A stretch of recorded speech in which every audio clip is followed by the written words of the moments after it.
Hey, everybody. Hope everybody's doing well. Yeah, and this is just a friendly reminder of some basic things, and everybody chooses for themselves how they do things, Uh, the reminder is very simple. The reminder is respect your freedom in life before it's taken away. Now, I don't know how everybody's life is going, but I choose to be positive. And although I've seen some things that, in my view, nobody should have to see as a norm, I've kind of overcome those things. So I choose to be positive, every day. I choose to be positive, and I'm just going to keep it real. Today, I don't have much to be upset about, cry about, um, bicker about. I really don't. I don't myself. So you're not going to hear me wasting a whole lot of time bickering with people about things that I know um, don't make sense. Things I know you don't really need to invest a whole lot of time in. And I think part of that is just having a positive attitude and being able to recognize when you're dealing with somebody that's got a negative attitude, really. And it's not that everybody with a negative attitude is going to raise their hand and tell you, hey, I got a negative attitude. But if you think about it, it's not really that hard because well, it's not hard for me to know if I'm having a negative attitude because when I reflect on the things, the many blessings that I have, when I reflect on them, when I think about them, when I choose to think about them, um I try to remain pretty cool and positive. I don't have a negative outlook on life. I don't have a negative outlook on tomorrow. Uh, and I know that there's only certain things you can control. So I don't try to control everything that's outside of my grasp, you know? And so I just kind of, you know, roll with the positive stuff. I mean, and it's loads of it. There's loads of positive stuff. So got my kids, I have my personal relationships. You know, I have my crib. I mean, when you have a place to live, when you have a job, when you have a pension, when you have health care, when you have, yeah, all those things that you need, those interactions from people that mean the most to you, you should be positive. You should be positive. And even when it comes to negative stuff, negative people, I don't really bother much with it. Yo, what's up, Todd? What's up, brother? Yeah, you up, huh? Yeah, yeah, yeah. It's early. I guess it's 8 a.m. over there in the East Coast, USA. It's 2 p.m. over here in Central Europe, Central European time. That's like an hour off of the UK. And yeah, so but yeah, Tar, you know what I'm saying? Actually, you're a good example, Tar, of somebody being positive. You know what I'm saying? Yeah, taking the wife to work. There you go. And that's a blessing to be able to do that, brother. Right? Straight up. Enjoy that. Enjoy that time. Yeah, man. You not many, not my hours. Okay, okay. Yeah, I hear you. I hear you. Yeah, you're welcome, brother. You're welcome, man. No, anytime, Tar. But you're a good example of being positive, Tar, because even when and you're also a good example of a good mediator, I think. If people choose to kind of hear some of your, wisdom, you could say. And every once in a while, you got to be happy for the people around you that have wisdom too. That's another thing. If you got ears, if you got eyes, then you have the ability to think. If you got the ability to think, then you have the ability to pick up on some wisdom when it's around you being said. You don't have to always feed into the the lack of the wisdom. You know what I'm saying? Thank you, brother. I appreciate that, Tar. I appreciate that, man. I try to be, and I just try to keep it real, man. I try to keep it real, and I try to keep it rational. You know, we have a lot of discussions over here, and it's a lot of stuff we have to sometimes consider, because people are diverse. You know, people are diverse, and people got a lot of different beliefs, a lot of different version of stories, a lot of different ideas and things like that. But you know, having a rational mind allows you to kind of move forward in a positive way, I would think. Oh, you going to see your mom's? Oh, okay. Yeah. Oh, you're going to have a good day then, bro. You're going to have a really nice day. There you go. Yeah, I did a post earlier today about all the lovely women that I've had in my life, my entire life, you know, and how much of a blessing it is to be a father and to even have a daughter to kind of, you know, fulfill the cycle, bro, to fulfill that cycle, man. Um, you know, it's actually a blessing, you know, and those are the kind of things that mean most, man. Uh, you know, I want to link up with people over the internet that do have a lot to be thankful for, but also people that appreciate those things that they have to be thankful for, and know how important it is to try to instill some positivity, or at least reminders in people that of the things that they have that are positive, so that the negative things don't seem bigger than they are, man. You know, and for me, I can only be thankful. You know, I can only, even on YouTube, I can only be thankful. You know, I've learned some things. I came to YouTube to learn some things, some technical things. I came to be able to find some element there about my own ethnicity. You know, dealing with a lot of African Americans and also diaspora across the world. You know, YouTube allows you to do that. You know, and so those were the two major things I wanted to achieve when coming to YouTube, and that's happening. I can't really complain about the small negative things that are there because they're small. They're small and they don't overwhelm all the other positive stuff, you know. So, you know, I just wanted to speak on that a little bit today because you know, just in case somebody else need to hear the message, man. Yeah, really, you know, just in case. And I'm hearing this same kind of message coming from some others too, like Angie, you know, I've heard that, you know, the message about mindfulness, you know, and mental health, you know what I mean? Yes, keeping a positive, keeping being mindful about your mental health, and in that being thankful and positive about the positive things that you have, the good things you have in your life, man. Because we see people, man, I have to say, I see some people that have had that the black community has shown so much love to, and for some reason, the people that have gotten a lot of that love traditionally don't seem to don't seem to speak about it too much, you know, and it just makes you wonder. It just really makes you wonder at times, like why that is, you know. Yeah, but for me, I can't complain, bro. I had a good life. I mean, I'm in my 50s now, mid 50s soon, a little under mid 50s. So I'm in good health. I mean, you know, I'm in good physical health. I mean, if I wanted to, if I wanted to, you know, really, if I wanted to tighten up a little bit, to be honest with you, I would be in supreme athletic condition. You know what I'm saying? And right now, I'm just like, I just try to relax and enjoy myself a little bit because I had a few years, I had maybe 10 years where I was really, really doing some very laborious and physically intense work.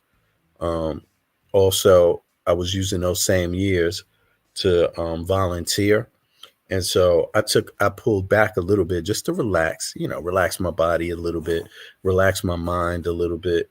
And yeah, just to make sure that I reserve a little bit for my retirement, man, because I want to be doing some exciting things when I retire.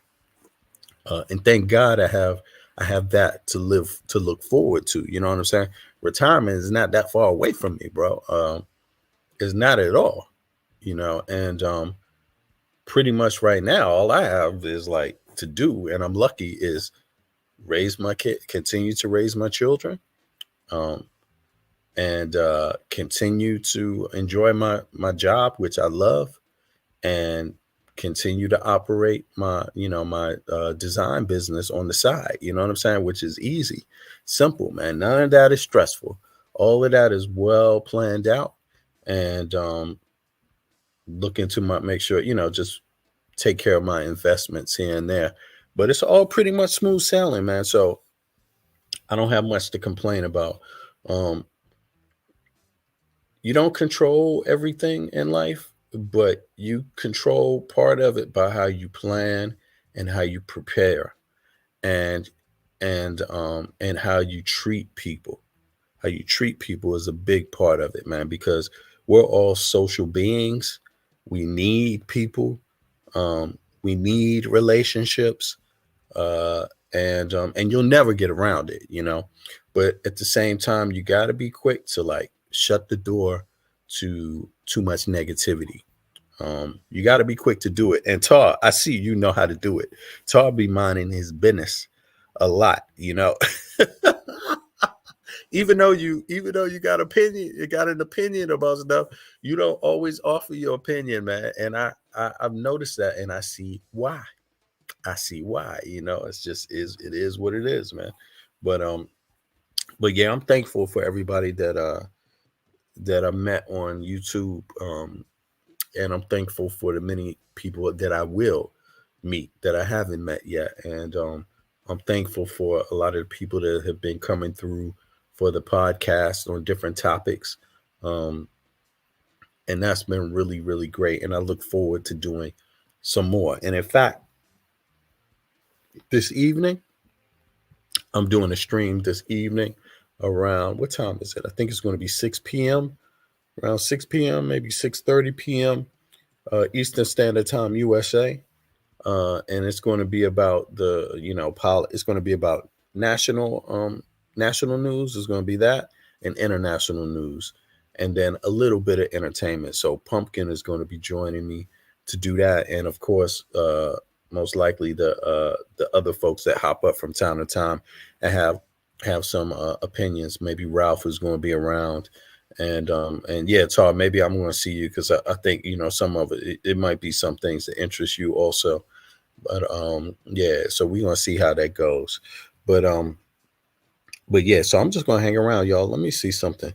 Let me see what I can throw up here for the meantime. Let me see. Oh, and again, people can always choose, but my message today is be positive. And it's really for every day because this positive stuff takes you a long way. Um, the negative stuff is short lived. But what I would say is that respect your freedom, respect your life before it's taken away. Because a lot of times people have freedom, they have their life, but they don't respect it. They're not happy for it. They don't wake up every day and say, "Wow, I'm in good physical health.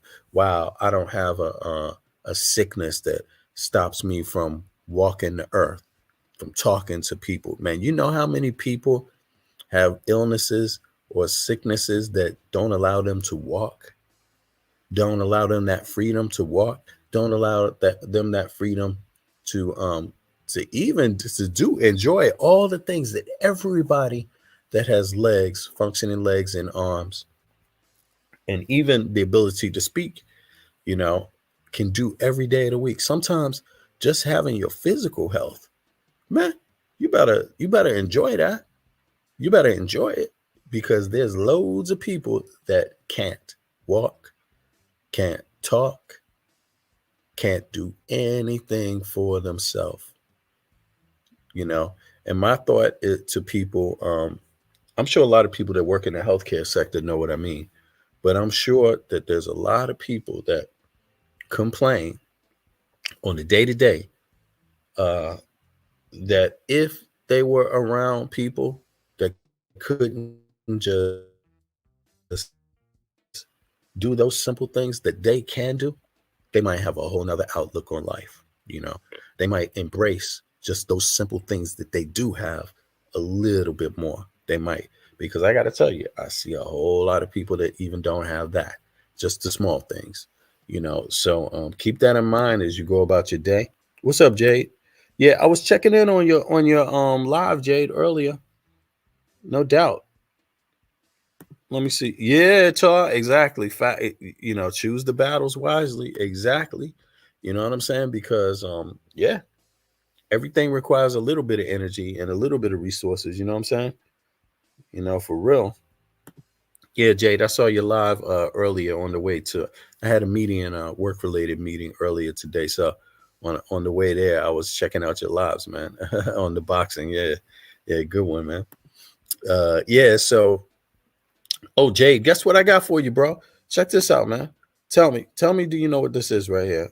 Man, Yeah, we here, man. What's up, man? I put love on and some respect. Jamaicans for you today, man. Oh, that love my fro. Yeah, man. Big up, love my fro. I'm gonna do a show about your son, man. You know what I mean? And you know, your son, a great artist. You know, so I'm gonna be doing a stream. You know, I'll be using some of his tracks as well. You know, and yeah, Okay. you know, I ain't gonna really be, yeah, man. But you know, I wish I could turn my I'm camera here, on. but I'm gonna be quiet. I'm here. I'm quiet. I just want to say love and respect to everybody, man. You know what I mean? Yeah, Yeah. man, we're all family, you know. And True. thank you for watching my live, BB, man. You know, True. excuse Yeah, me, yeah. I'm cooking at the Hmm. moment, and I've been talking for quite a while, so there might be a bit of a, you know, what happens when you talk a lot. And No worries. No yeah, worries. yeah, you know, and I love your pictures, VB. You know, I'm a photographer at heart. You know, I'm a draftsman. I'm a draftsman. Hmm. Printmaking, Hmm. sculpturing, Hmm. painting, you know, mum and dad here, and my son, you know, right? Okay. I Oh, paint, nice, and I'm man. gonna be doing, yeah, and I'm gonna be doing a live stream of me painting my bedroom, Okay. freestyle. Gonna run my live so everybody can see. I'll open up the panel. I might Oh, not open that's up the nice, panel man. because I need to concentrate, but um, you know, I'm working mostly off my phone. But Hmm. shout out to VB, right? Shout out to VB and Thank you. wonderful pictures. Thank And I you. think this is what's needed, right? This is what needed, a bit of reality in the mix. Yeah. And what a great song you just played there. What a great Mm. song. I love What a that great drop. song. I love that drop that it has boom, boom, boom, boom, boom, boom, boom. Good You listening know, music. yeah, man. And you So know look, what? I'm here, but I'm gonna go mute and then you can do what you're doing, man. I don't wanna I might even Why drop back not? down in the chat. It's up to you, man. It's up to you, bro. I'm about to I'll switch stay up here, but I cameras. don't want to. You understand? It's your thing, and you flowing. You understand? I don't want to interrupt your flow. You understand, No, my no. brother? But Yo, Jay. hey, one thing, man. Go ahead. Yep. Yep. One thing. I'm telling you, Hmm. right? And I've been quite new to this YouTube stuff, right? Hmm. No Hmm. matter what's going on, Yeah. right? VB, VB, and my brother, and he's a good youth. VB is a good youth, and I can feel the energy, right? And Hmm. everything I do over here is to support the energy in a different avenue, right? Hmm. People, Hmm. not going against my brother and sisters, but it all really stems from that. You understand? They might say something, and I will do a video. You understand? Hmm. You might, you understand? Hmm. Agree or disagree. Hmm. One thing I know, VB's a good man, right? And somebody show me some evidence to show me wrong from that. If that happens, fair play. Even if that happens, he's still my brother, and I still embrace him even more, Yeah. right? Yeah. But no evidence in that. VB's a good brother, so that's. Let me mute up. VB, Yeah. do your thing. Oh, what you say? Oh, you bouncing? Yeah, yeah, yeah. Oh no. I'm here. Yeah. You talk now, your show. Respect Yeah. to you, VB. Seeing Yeah. right Thank you, with your bro. lovely pictures as well. You understand? Maybe Yeah. some filming as Oh, well. You might have that on the background. You know, you might have that stored up. But oh, you know, I got. um, What you talking about? Pictures like what? well, your photo, you exactly. We must explain ourselves properly. Now, you posted some pictures of I think you've done a 5K walk, and you've Oh done yeah, some yeah, yeah, yeah. That's amazing true. That's true. amazing photographs of nature.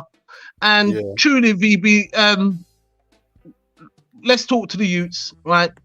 We love you and respect you, and I understand what you're going through. And I know us elders, even myself, will come at you, at a certain way. But this is Ain't this is nobody. a lot What of you mean? Nobody. I haven't had nobody come at me a certain way that's an no, elder. no, not you, not you, not you, Oh, not you, okay. not you, not you. But I'm just saying Oh, for you the mean youths, me? I might sometimes the come at youths. you. No, not you. No, no, no, no. Take it. No, this is nothing to do with you at the moment. I'm not talking Okay. anything about you.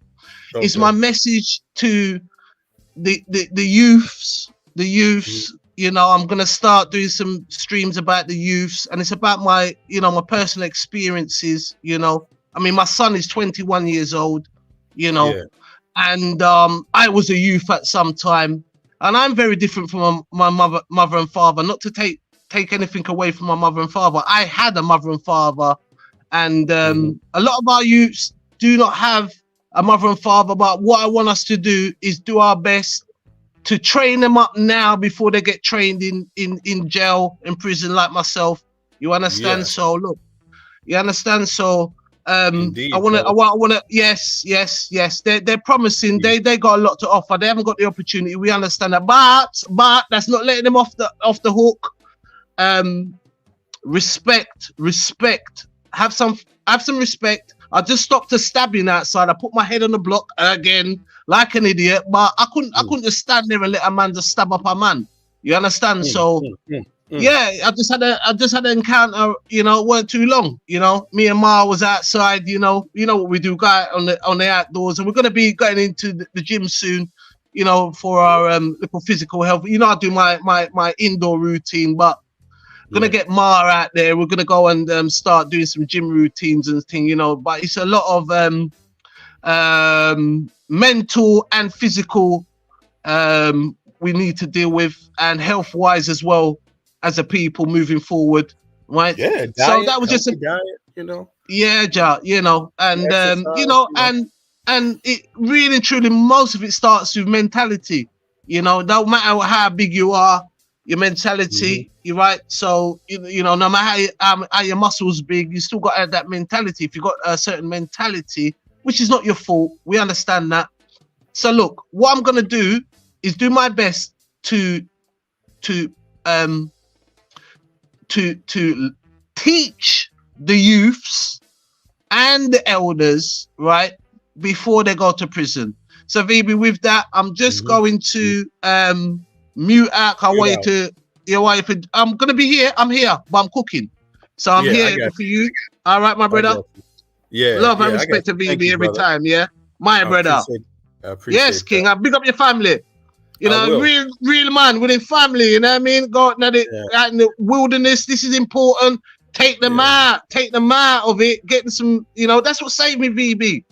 That's what yeah. saved me. If I was in this concrete jungle, man, I'd be in prison. I don't know where I'd be.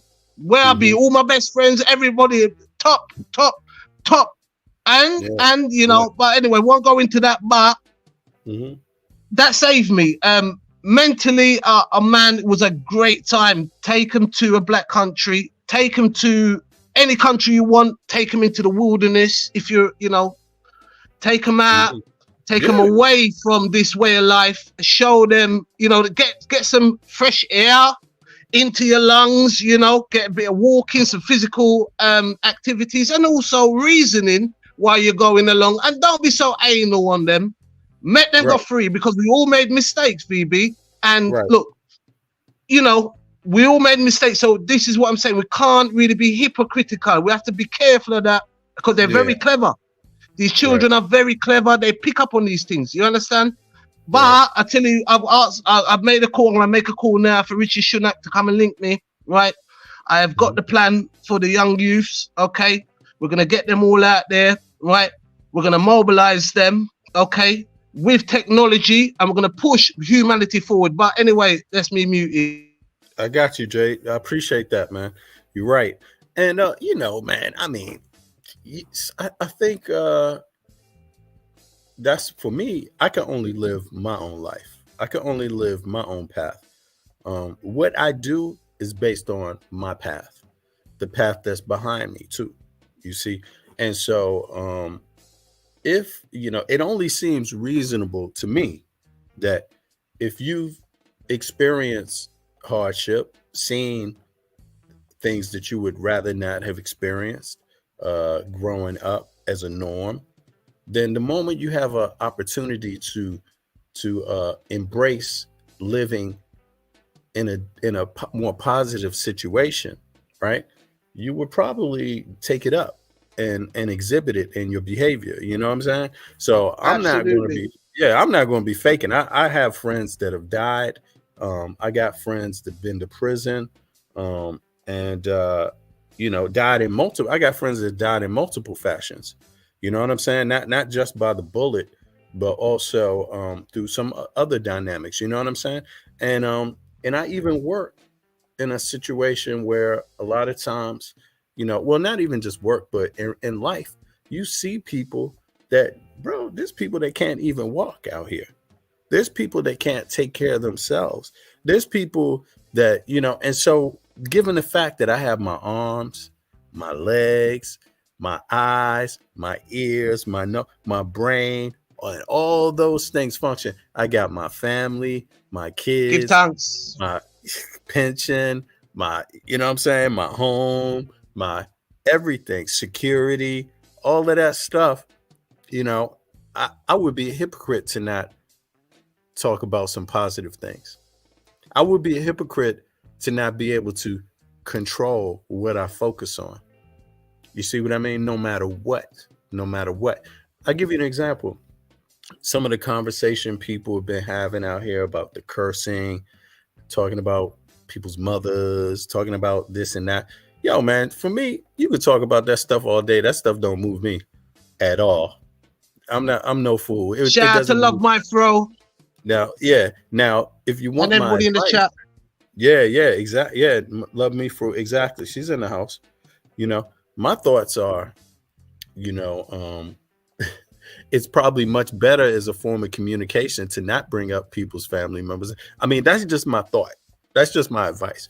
My advice about communication is that you probably have a better conversation if you don't call somebody, some profane words when you're in dialogue with them. The conversation will probably come out better. That's just my thoughts, But of course, I don't tell or force people what to do. That's everybody's own choice. Um, but I know what I do. You see what I mean? I know what works for me, and I also keep in mind not just about what works for me, but might what might give younger people also. And when I say younger, I mean 30 years. When you're 30 years old, you still younger than me. You almost half my age. So I'm also thinking about the people that's 30 years old, the people that's 20, the people that's 10, the people that's 5, 3. I'm talking about all of them. You see what I mean? What works for all those people? People that's 40, 40 and because I'm 50 plus, yo, and I'm doing great. I feel great. My advice is for the youth. Them be 40 years old, 30 years old, 20 years old, 10.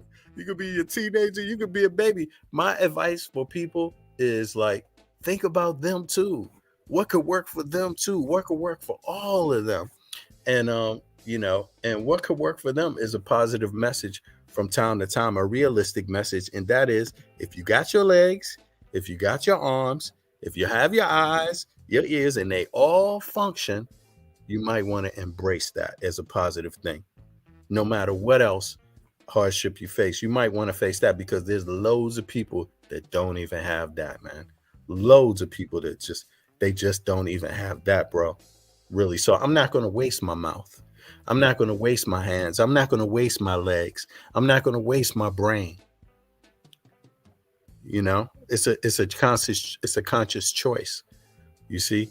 Now I may engage where some might be able to benefit from some helpful advice, but for folks who don't want it, you ain't gonna drag me down. Shit. Because I got so many examples of positive stuff to look at every in front of me 24/7. 24/7. And I would be a hypocrite to not recognize those things, you know. Yeah, Grand Rising, know yourself. Yeah, yeah. I hope you're having a good day, a good start to your day. Yeah, you know. And so that's my message. Yeah, Grand Rising says, yeah, VB Tar Jade, love me through in the chat, Grand Rising. Yeah, yeah, all of us. Yeah, you know. So if you see if you don't understand me, understand you could always ask me a direct question. You don't have to wonder or worry or be confused. You know, you could always ask a question. If you if you don't like something I did, you can always communicate to me in a clear fashion. Because you know I read and write English and also Danish. You know what I'm saying? I understand even if you write in some other language. You know, if you express your thought clearly, I'm pretty sure I will get it. You know, I'm pretty sure I will get it, and because I want to get your thoughts. Oh, look at that, Jade. Yo, what kind of plant is that right there? I don't know what this is called, right? But Mhm. this was just a small little thing in a in a plant pot, and this is what it's come up with, and I've got babies in there. Mhm.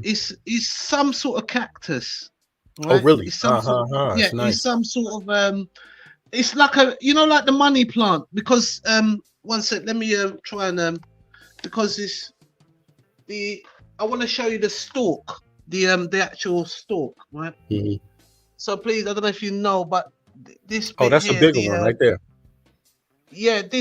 there's two, but the stalk reminds me of a money plant, so it might be a member of the family of the money plants. What's a money plant? I don't know what that is.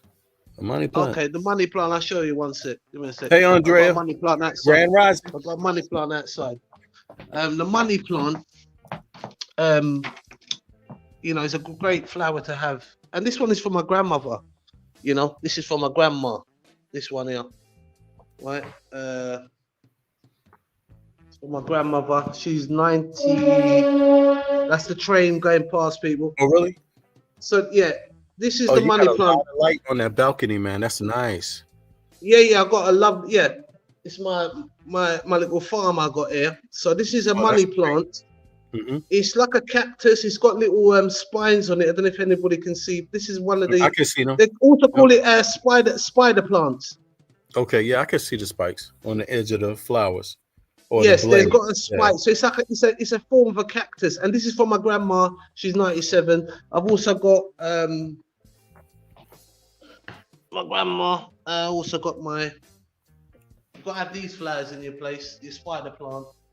Okay. That's my spider plant. And what's that with the spider plant? You've got these coming up. So I've got these little bits here that's come off the spider plant, which has come Okay. up, and I planted these. So I planted these ones. These are my little babies. You know what I mean? Add addition to my family. And my family's gone up to I around mean, 10. You yo, know what I man, mean? plants are lovely, man. They lovely to Yeah. have plants. This is It's what nice to take we care have of this, but them. You know. we've got a lot of outdoor. This, what it's like when you're living in a flat. It's hard, So I've got this one. This is a creeper. This is an English ivy. This is Hmm. an English ivy here, right? Oh, English that belongs ivy. outside, right? After a while, These right? are all outside. Yeah, these are all Yeah, outside my yeah, place. yeah. These are Okay, all outside. These are all but they're outside. nice, bro.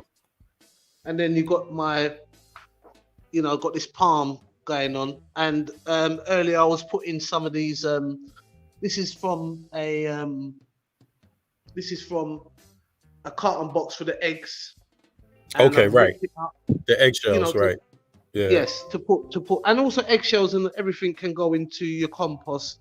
So yeah, that's Hmm. all right. Hmm. Hmm. That's my thing. Hey, man, that So balcony yeah, you got is kind of quiet, bro.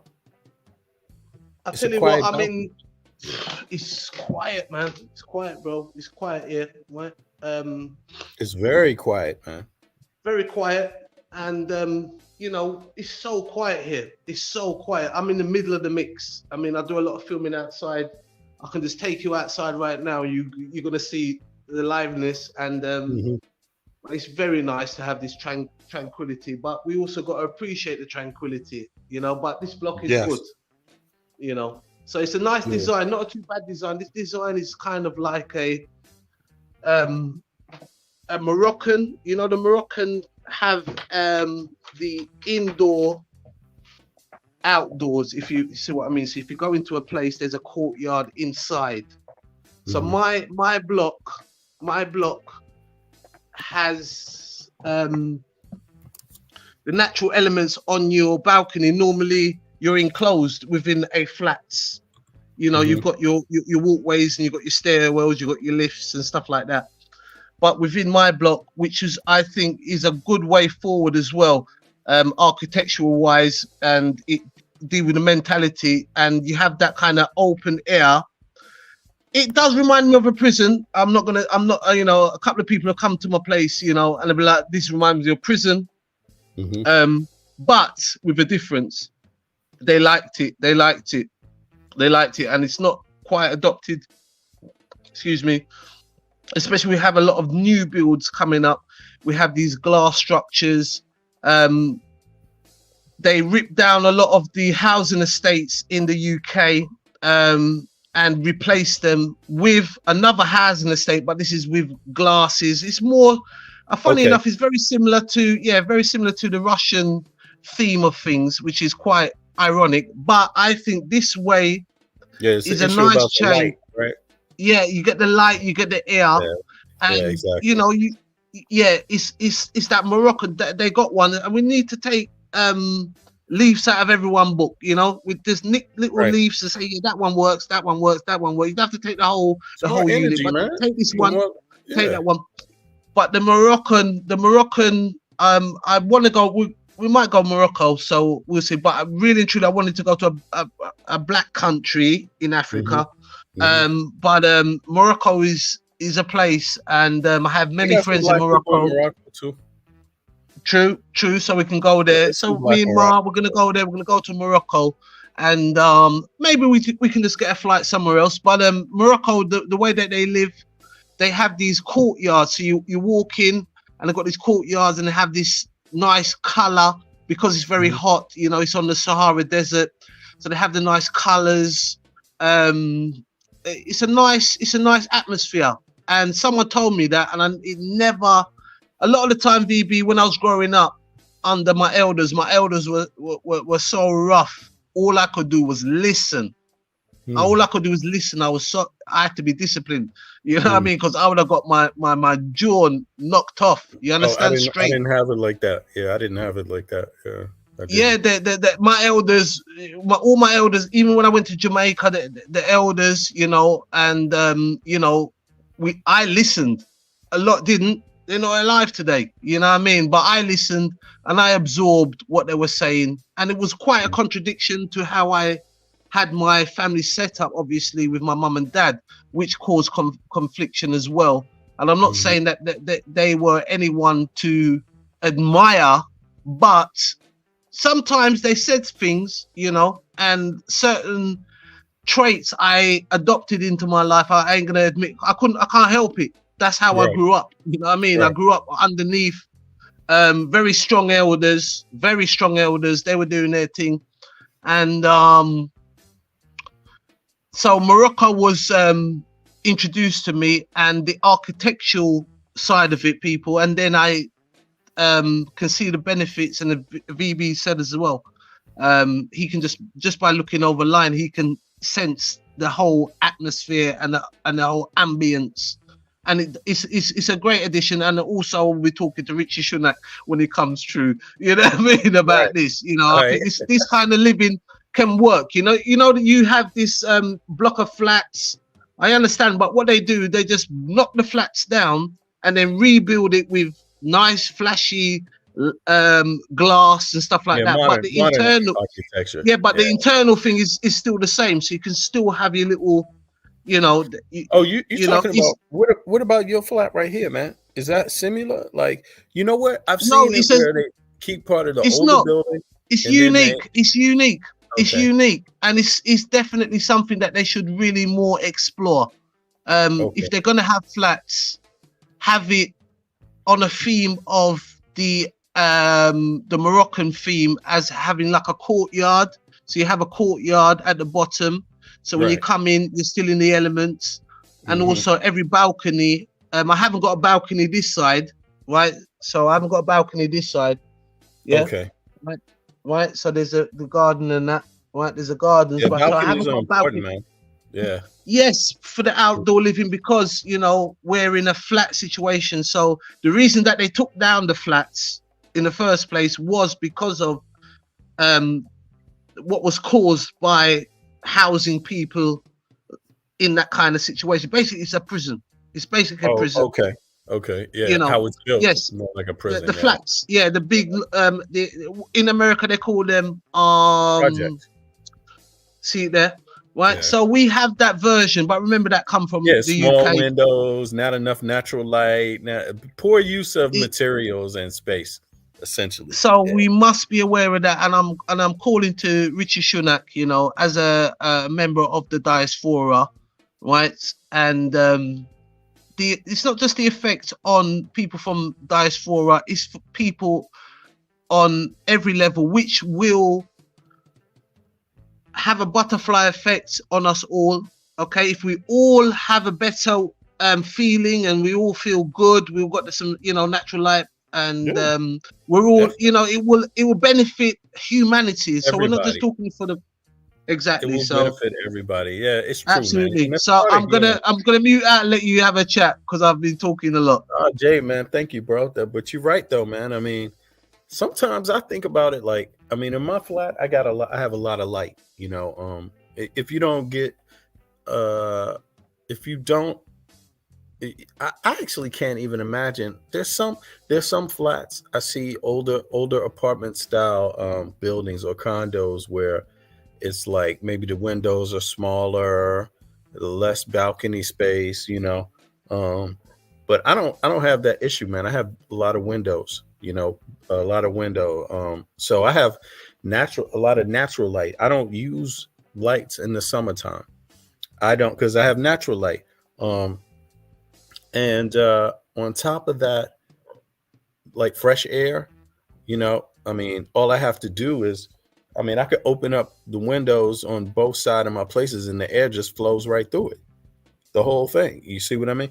I don't have air conditioning. We don't even use air conditioning here, bro. There's nobody uses air conditioning, and it's a little bit better Yeah, for the, fresh air. yeah, fresh air, bro. Fresh air. Exactly.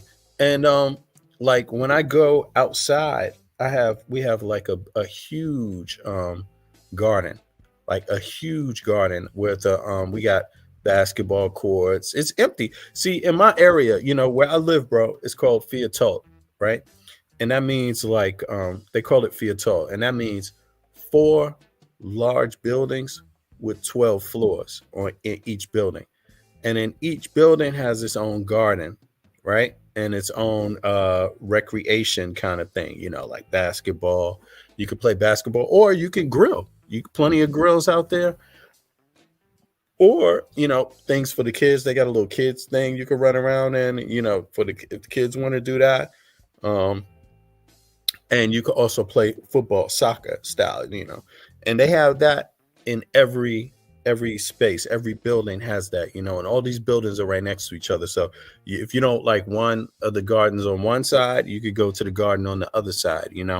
And yeah, so I don't have, people have a lot here, but they still updating it, man. This green plan is coming here, and it's a huge. They're making a huge investment in Denmark, well, in Copenhagen, for the green plan. So pretty soon, like, I live close to a major artery that goes right downtown. I live about 10 minutes walking distance from the center, from the what do you call it? It's called Rådhusplatz, I guess, City Hall, you could call it, right? And but if there's a major artery there, and I live like 2 blocks from the major artery, right? What's up, Nama X? Yeah, I see you, bro.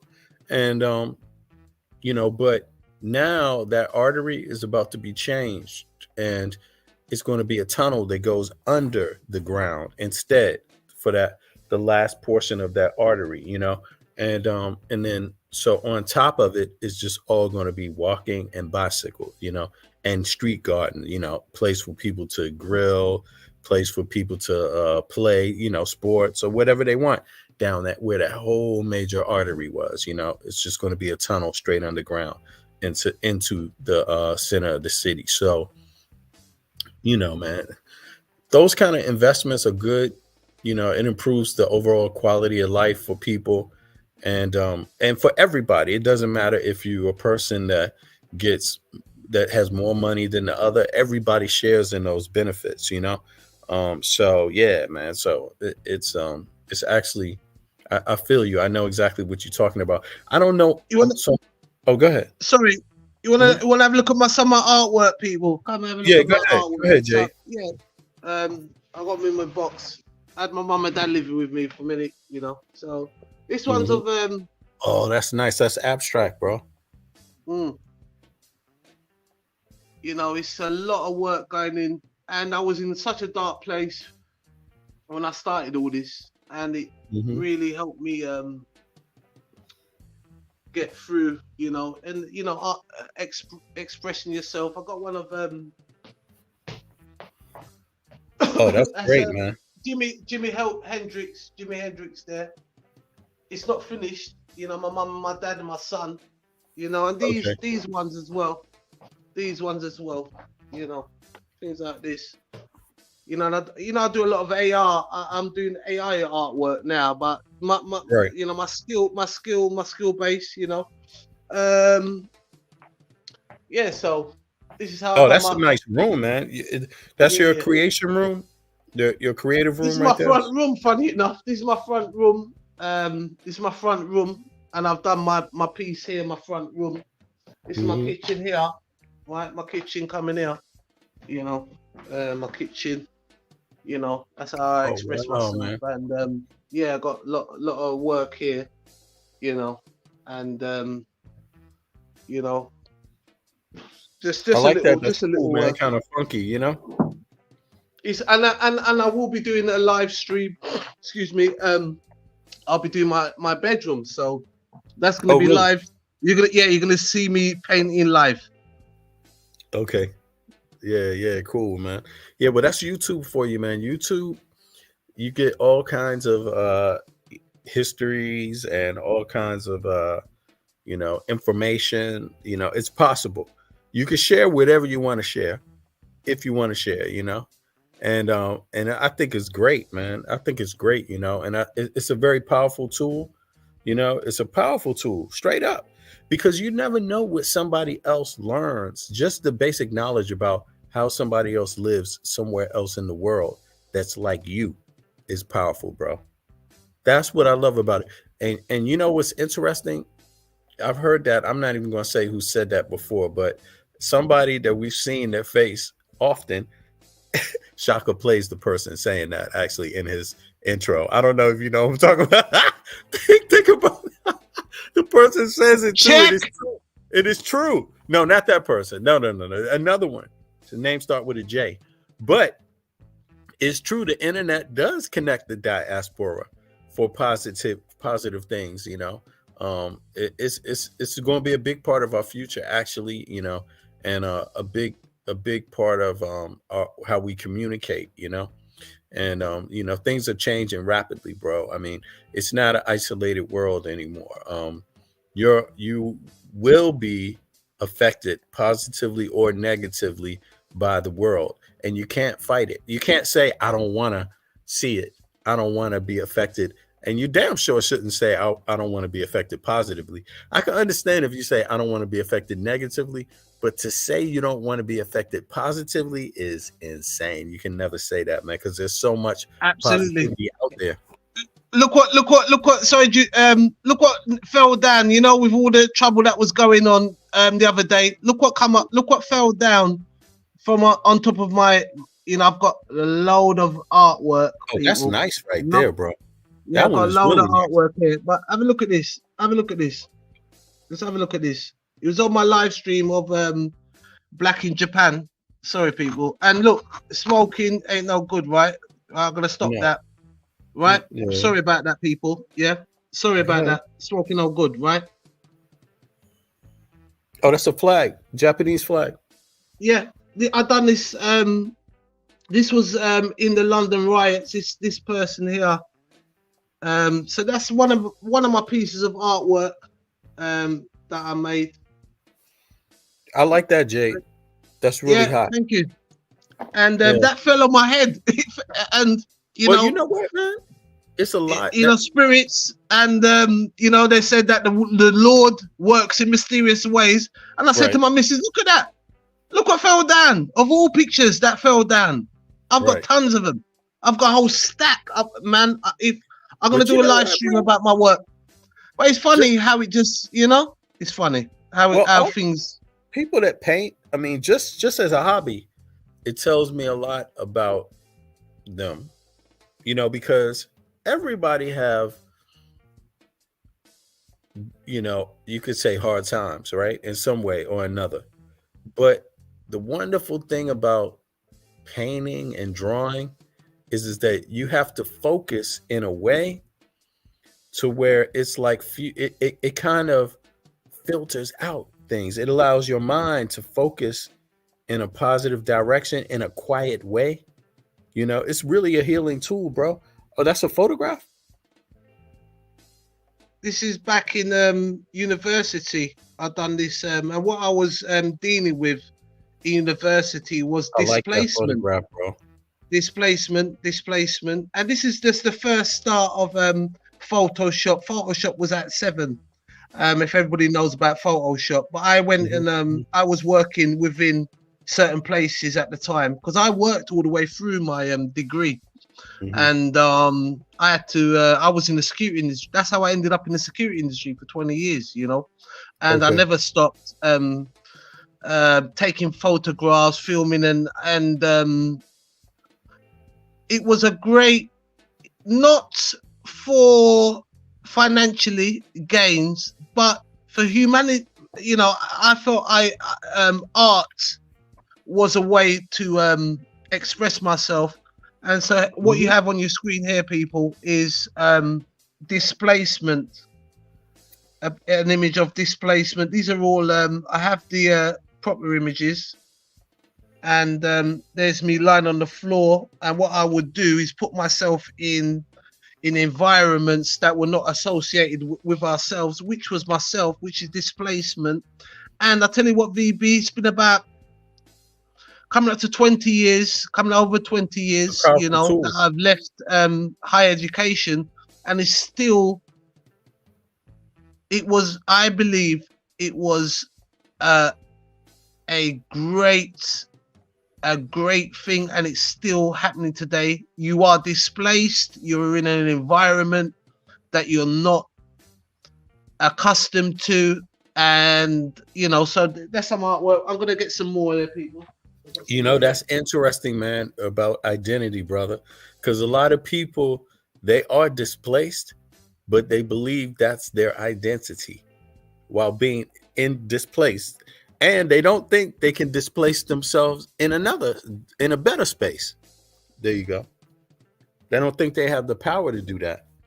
Yeah, absolutely. Primarily, I'm a photographer. People, primarily I am a draftsman. I just used to scribble at school, scribble my work. My favorite subject is history. If you all don't know, and you should know by now, history is my favorite subject, and that's what I excelled in. But what I excelled in after that was artwork. So this is another piece. This is I it think right you here, might right? be on the. I think you might be on the wrong side of the river there. I'm not sure. If you could Oh, zoom really? out a bit more. I'm not sure. This is the dungeon, the London dungeon. Yeah, that's it right there. Then. Yeah, that's the Yeah, building. That's yeah. yeah, that's it. That's exactly where it is. Hmm. So if you can go and do you can go onto the street view as well, VB, so they can see. Yeah, And I how do I have do one that? more image. How do I do that? They Is it have a this one? little man. There's a little man there, and then you go to the little man and you get the street view, so you can see. And then also you can pull up the London County Hall and show people Here we go. which was the London. Yeah, the old GLC building of Ken Livingstone. And it's very, very important to the history of London as well, So this is the and building the right here. diaspora in the UK. Yeah, yeah, yeah. That's the building there where I used to work down there. Yeah. Okay. So we were opposite the Big Ben. Yeah, Big Ben, the House of Parliament. That's Westminster Bridge to your right. To your right is the Westminster Bridge, and you're looking at the Thames River, where Divinely Inspired did tell me to go and have a look for the clay pipes, which I should do. Right, absolutely amazing. Now this is Charing Cross. What you just showed there was Charing Cross. This is the Houses of Parliament, people. House of Parliament, Big Ben, and this is one of the landmarks of London. Yeah, this is along the River Thames. And what happens is you have the west side and you have the south side. So once you go over the bridge, you're in the south of London. You've got Westminster Abbey down there. I think that's what you're showing there, Westminster Abbey. Has a Parliament. You have Downing Street, if anybody wants to visit Downing Street. Trafalgar Square's not too far from there. Piccadilly, Soho, Jermaine Street. I mean, I've all done all these videos, people. They're all on my channel. Go and look. I've been all to these places, you know, all to these places. This is a barge on the river. This is a barge on the river, right? Is this the And building you right can here? see the county hall, that building there. Yeah. So Right there. that picture that I showed you was Mhm. inside there, but it's secret rooms. No one has been there. No one. I met the owner of this building, right? Shout out to him. He actually gave me a 1 day work experience in an animation studio. He's from Japan. If you Mhm. saw this man, you would not believe he's a multi-billionaire. He owns this building. He's a Japanese guy, right? I Owns this believe it. building called County Hall. Yeah. This building here, people, I used to work there. I know the ins and out of that building like the back of my hand. And those pictures was inside these places. They even have prisons in there. I've got a picture of it and I will show You it mean in my old life. prisons? You mean old ones? Yes, they used to have prisons in there. They had prison. They have a Yeah, like a quarters for jail. prison. So when Yeah. you look at this place here, this was someone's house. This wasn't back in the day. This was someone's property. This was someone's house. All of it was someone's house. Horse drawn and carriage. These are the days we're talking about, people. All these buildings in London were built off the slave trade. All these buildings, every single one of them. To your left, if you go to your left, you see the landmark. You have the London Eye, people, right? Go up, VB. If you scroll up, you see the London Eye is a massive cartwheel. And that building behind, if you zoom straight in, the building right behind the wheel is the Shell building. That's owned by Shell. The massive, the huge, yep. That building there is called the Shell building. I've got this all on my page. Yeah, I've got all these videos on there, and I will play them again. Right. So this is the mighty Thames, dangerous river. This, and it's only controlled by the Thames Barrier, and I'll be going into that. This is from one of the barges, and they also Oh, that's Big the Ben right there. fireworks. That's Big Ben, and that's Yeah, Westminster Bridge. And then if you spin right round, you will show the people the Women's Bridge, which is it is Waterloo Bridge, was built by women.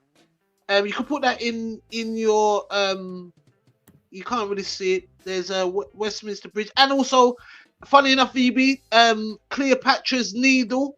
They took Cleopatra's Needle, right here. a monolith on the left-hand side. That's Cleopatra's Needle You on said the left. or right? Oh, right here. Yeah. Wait Yeah, a second. that's You talking about right here? Cleopatra's. Just put it in. Yeah, that's Cleopatra's Needle. So people, everything's symbolistic, right? They have Cleopatra's Needle along the Thames as well, right? Along the Thames. If you go further down the Thames, going towards the east side, you would pass the London Dungeons, the Tower of London, right? So this building, VB, I tell you what, there's another building there, the Ministry of Defence building. But you know what, we won't want to go too much into that. But the Ministry of Defence building, and there is a underwater tunnel that leads this side of that side, which is the west side, to the south side. It's underwater, secret rooms, and that is a fact. That is a fact. So here you have Big Ben, right, To the on right. your right. This is Westminster Bridge, and all these buildings down at the back. That's where I am situated at the moment, people. So if you travel down the Thames, and I've also done my boat trips on the Thames, so you can go on my channel if you want to see every building. I know every building. I worked within London for over 20 years. I know it like the back of my hand. Then I also became a delivery driver in the West End. I had my own route in the West End, so I know the whole of West End like the back of my hand. Um, so yeah, that's where I started to work. You know, shout out to Eugene, shout out to Steve Head. You know what I mean? I'm gonna be doing my streams about the security industry in the UK, and you also have this is when I tell you this is a busy place. I've met every celebrity you could imagine. I've met who's American. Okay, let me tell you who I've met. That's American. Um, what's the guy called from Knight Rider? Hasselhoff, Baywatch. I met him. Cindy Crawford met Yeah, David all the Hasselhoff. actors. David Hasselhoff, I met him on the South Bank. This is because obviously where I was working is prime place for photographers to take a picture of Big Ben, the Houses of Parliament. Right, it's the best pictorial place. And where I was working, we used to get knocks at the door from Japanese tourists.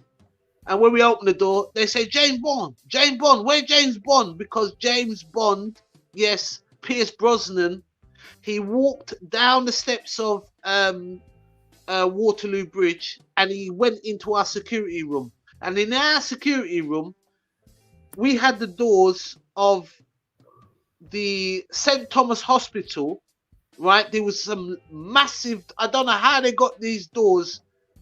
I think they must have built the building around the doors because these doors were so huge and the entry to the room was so small. And these doors were used back in the day of the plague. Yes, the Black Death, Black Death in the UK and across Europe, the Black Death. Let's not forget these things, people. Let's pick up the books and read. Okay, the Black Death. These doors were used in the Black Death at St. Thomas Hospital. What they would do, all the dead people, they would transport them down and they would open these doors up and they would have these barges. They would load the barges up and travel them down the Thames. Fact. Yeah, man. I mean, this was I mean, yo, man, this is the center of life. This was the industry. This was the lifeline for London. You know what I mean? And a lot of cities around the world. You know, DC, it would be the Potomac River.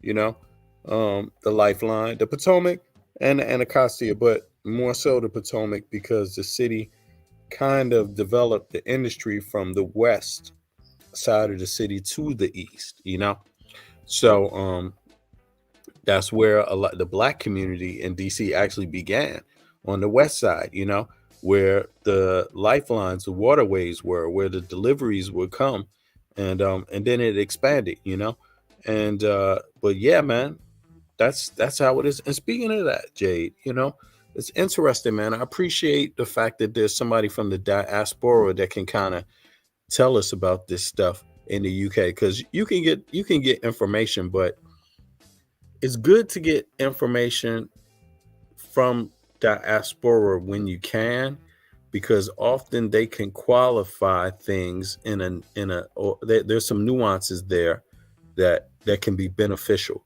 You know, you don't have to only go for that, but it's good to have that too. It's good to mix that in or to have that because maybe what's relevant to one person or to what's relevant to you may skip somebody else's mind in some kind of way where another individual like Jade, it might not skip your mind. Just the fact that you brought that up, Jade, Just the fact that you brought that up that way, you know what I'm saying? Absolutely, Exactly. Yeah, absolutely. man. That's the way I'm going, and they know that. I mean, look, man, But that's what YouTube is what about, bro. that's what I'm gonna do with my YouTube, and Mhm. I tell That's you what what, we're a gonna do. lawyer. Yeah, we're gonna do, bro. And my you know, I mean, I was a person at work um that uh people in very high positions would turn to me and tell me morning, and if I told them mornings to say Mr. White, they Mhm. would tell me, no, my name, you call me John, and they would never talk to anybody else. But anyway, people, and sorry, one big lawyer. I have lots of lawyers out there that you know, and one of them actually said to me, he said, Jade, you need to be somewhere where you can talk.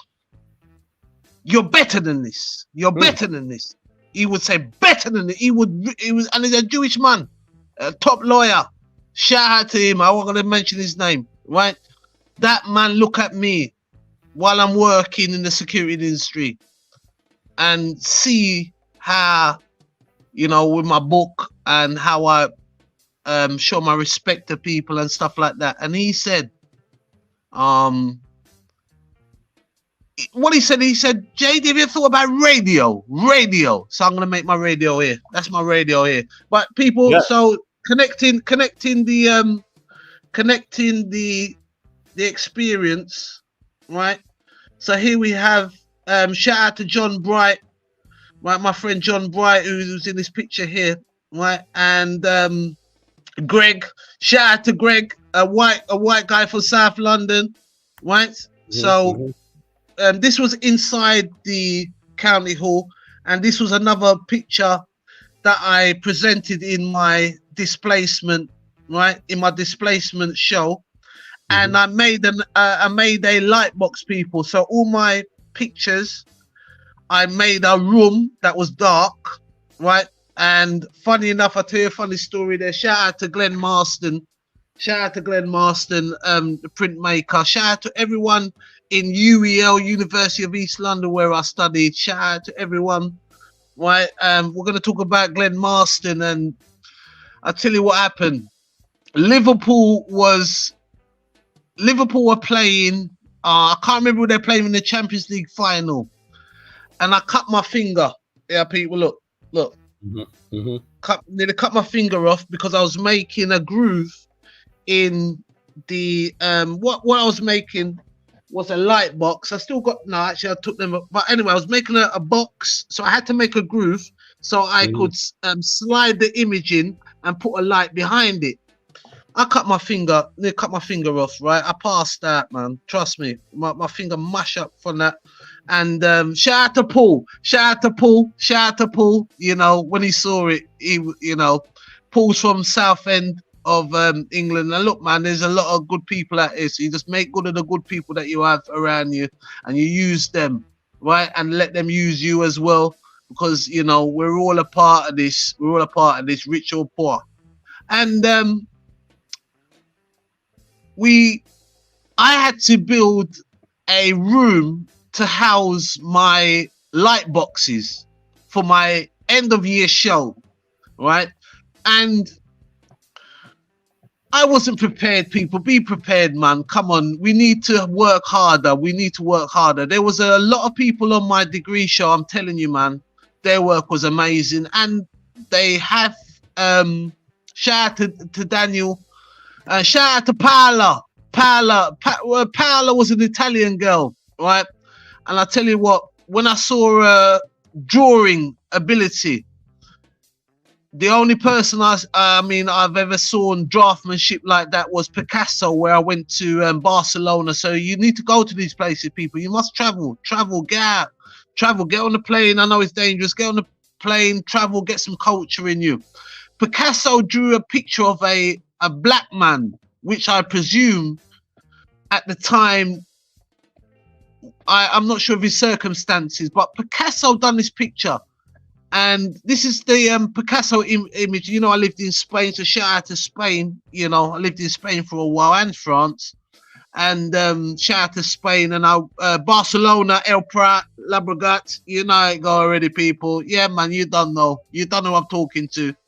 All the family down there in Spain.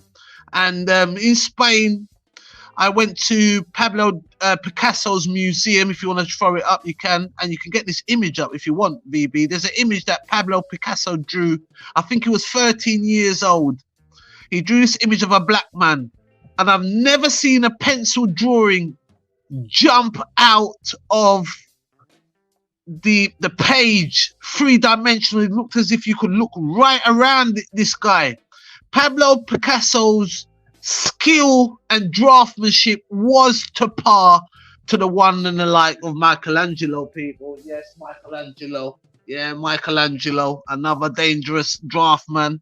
And I'll tell you another fact about Michelangelo and Leonardo da Vinci. They were not friends.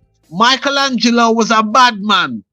Michelangelo was in Italy, right? He was a great draftsman, right? And he was competing against the great Leonardo da Vinci. Yes, people, it's a fact. I've got the book here, Story of Art, and I'll go through it. Gombrich, right?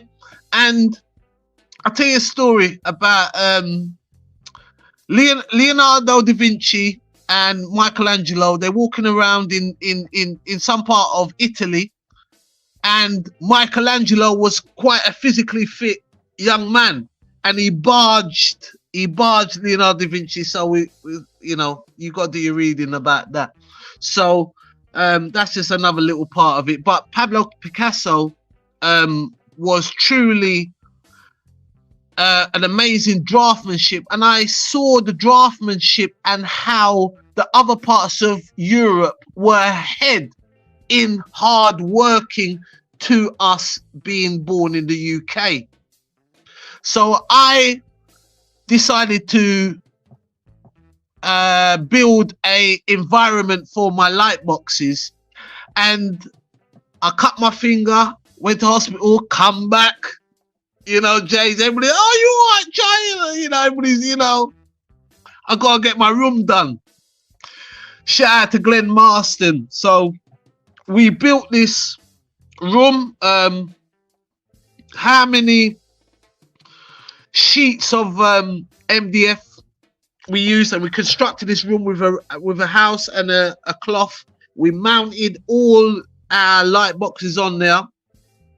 That day, Liverpool beat, was it Real Madrid or Barcelona? I think it was Barcelona. It was one of the greatest games ever in football history. Liverpool won the Champions League, and Glenn missed it. Shout out to Glenn. Shout out to Glenn. Love you. Right? I love Glenn. My brother that. Right, Glenn missed, and we both missed. This picture right here? Yeah, no. This is the later work of Pablo Picasso. Because what happened with Pablo Picasso? He come into Cubism, right? And abstract. Right here. All of this is childhood. All of this is childhood paintings. Okay. Yeah. No, it's not. That's not childhood. No, that one is not. That one there is not childhood, because remember, Pablo Picasso was influenced by African art. Look, works painted between 8 and 15. Yes, Pablo Picasso. African art changed the art scene. Because you had people like Pablo Picasso experiencing African art for the first time and showing it in artwork here, people. Show that image there, VB. Show that image there. Yes, ancient Egypt, the west coast of Africa as well, influenced their vision. You had Dada, which was after the 1920s. You know, these movements came about after the First World War. the horrific actions in the First World War, and a lot of Pablo Picasso's artwork, like Guadentura. I can't never pronounce that name, but that was the bombing of Spain. Remember, Spain had a civil war, and he done artwork. But what you need to understand, people, that Pablo Picasso, at the age of 13, had the skill of Michelangelo, had the skill and draftsmanship of Michelangelo, but his work, okay, his work changed because of the influence of African art. And I'm going to do a show about that, VB, how African art influence what we know today, and it is still expressed, right? But we need to look into history, and sometimes this takes us to look at a European person. It does, right? It takes us to look at Europe history. We need to know more about European history. They were influenced by Africans. Yeah, yes, exactly. yes, another relation. Yes, it's not good enough to say it. You got to know the intricate parts of it to really get the lesson. To really get the lesson, basically. Otherwise, people are gonna brush over it and start saying foolish stuff, and make believing things that aren't really there. The problem, what I think we're having, we become the enemy. So we will have the rise of black supremacist groups, okay? Right. And what will happen is that they're not telling the story correctly. Properly. And there's no detail in the story. Yeah, our history is very entrenched in European history. Okay, so we must study European history, but we must also study our African history. But the connection is, once you learn European history, you're actually looking at African history, because the Africans taught the Europeans. But for me to tell you that could be black supremacist, no, it's not that way. So even being black supremacist is a no-no, because we don't like a white supremacist, we don't like a Chinese supremacist, we don't like a Asian supremacist, no supremacist overall. I mean, Bob Marley said, it's the lazy way. It's the lazy way, because yes, it's the lazy way, basically. Right, and it's not the right way. It's not the right way. It's not the right way. And if you're gonna tell the story properly, I tell you, you must study. You must be, if to take on any historical subject, you must have studied the European history. That must be at your core. That must be at your core. And you will see, because they borrow so much from others. So yes, you will see how they took everything, which is a fact, and no historian will take that away from me. That's why the man said to me, he said that I must go on the radio, but that's why I'm here, people. I'm here. My job is this, right?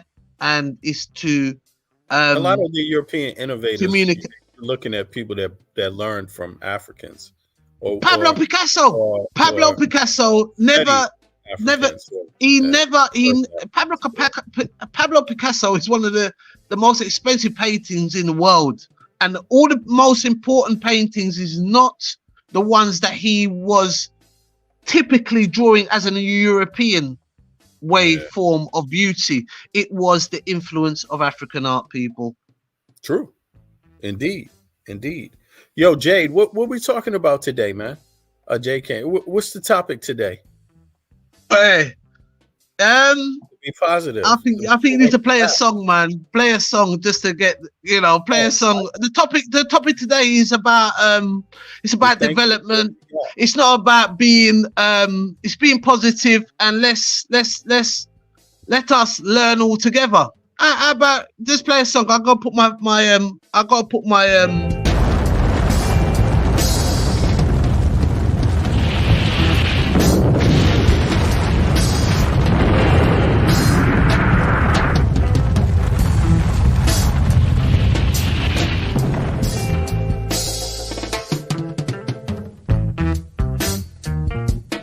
Yeah, today is, be positive for what you got, yo. Be positive for what you got. If you got something, don't forget to be positive about it. Don't forget to be to just appreciate it. You know what I'm saying? Appreciate it. Because it's a lot of people that probably don't have what you have. And think about this. Even if you have your legs and your arms and your eyes and your smelling sense, your brain, even if you have those things and they fully function, be grateful for that, because believe it or not, there's a lot of people that don't even have that, and would love to trade places with the people that do. They would love to, trust me. So if you have that, understand you're one of the blessed, and you could take it further. If you have a home, you could be positive about it. If you have a way of sustaining yourself, paying your bills, buying your food, be positive about that.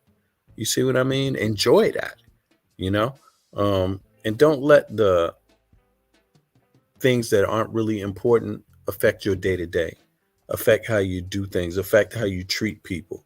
Um, yeah, because it could be taken away. It's a lot of people that don't have that. And I would be a total hypocrite if I didn't do that. You see, I've seen some things that, a lot of people have seen. I don't know. I mean, some people haven't seen it, you know, but I got introduced to, you could say, violence at a pretty early age, my teenage years. You know what I'm saying? 15, 16, 17, 18, and a lot of that stuff, I don't talk about over YouTube, but I will talk about some of it. It's in my upcoming documentary called Hometown DC. And it's not just me talking about some of those things, but we're not just talking about it to talk about it. We're talking about it. One of the reasons why the documentary is being done is to let young kids know today that go through those things that you can rise above it. That no matter how difficult you think things are, you can rise above it. You see what I mean?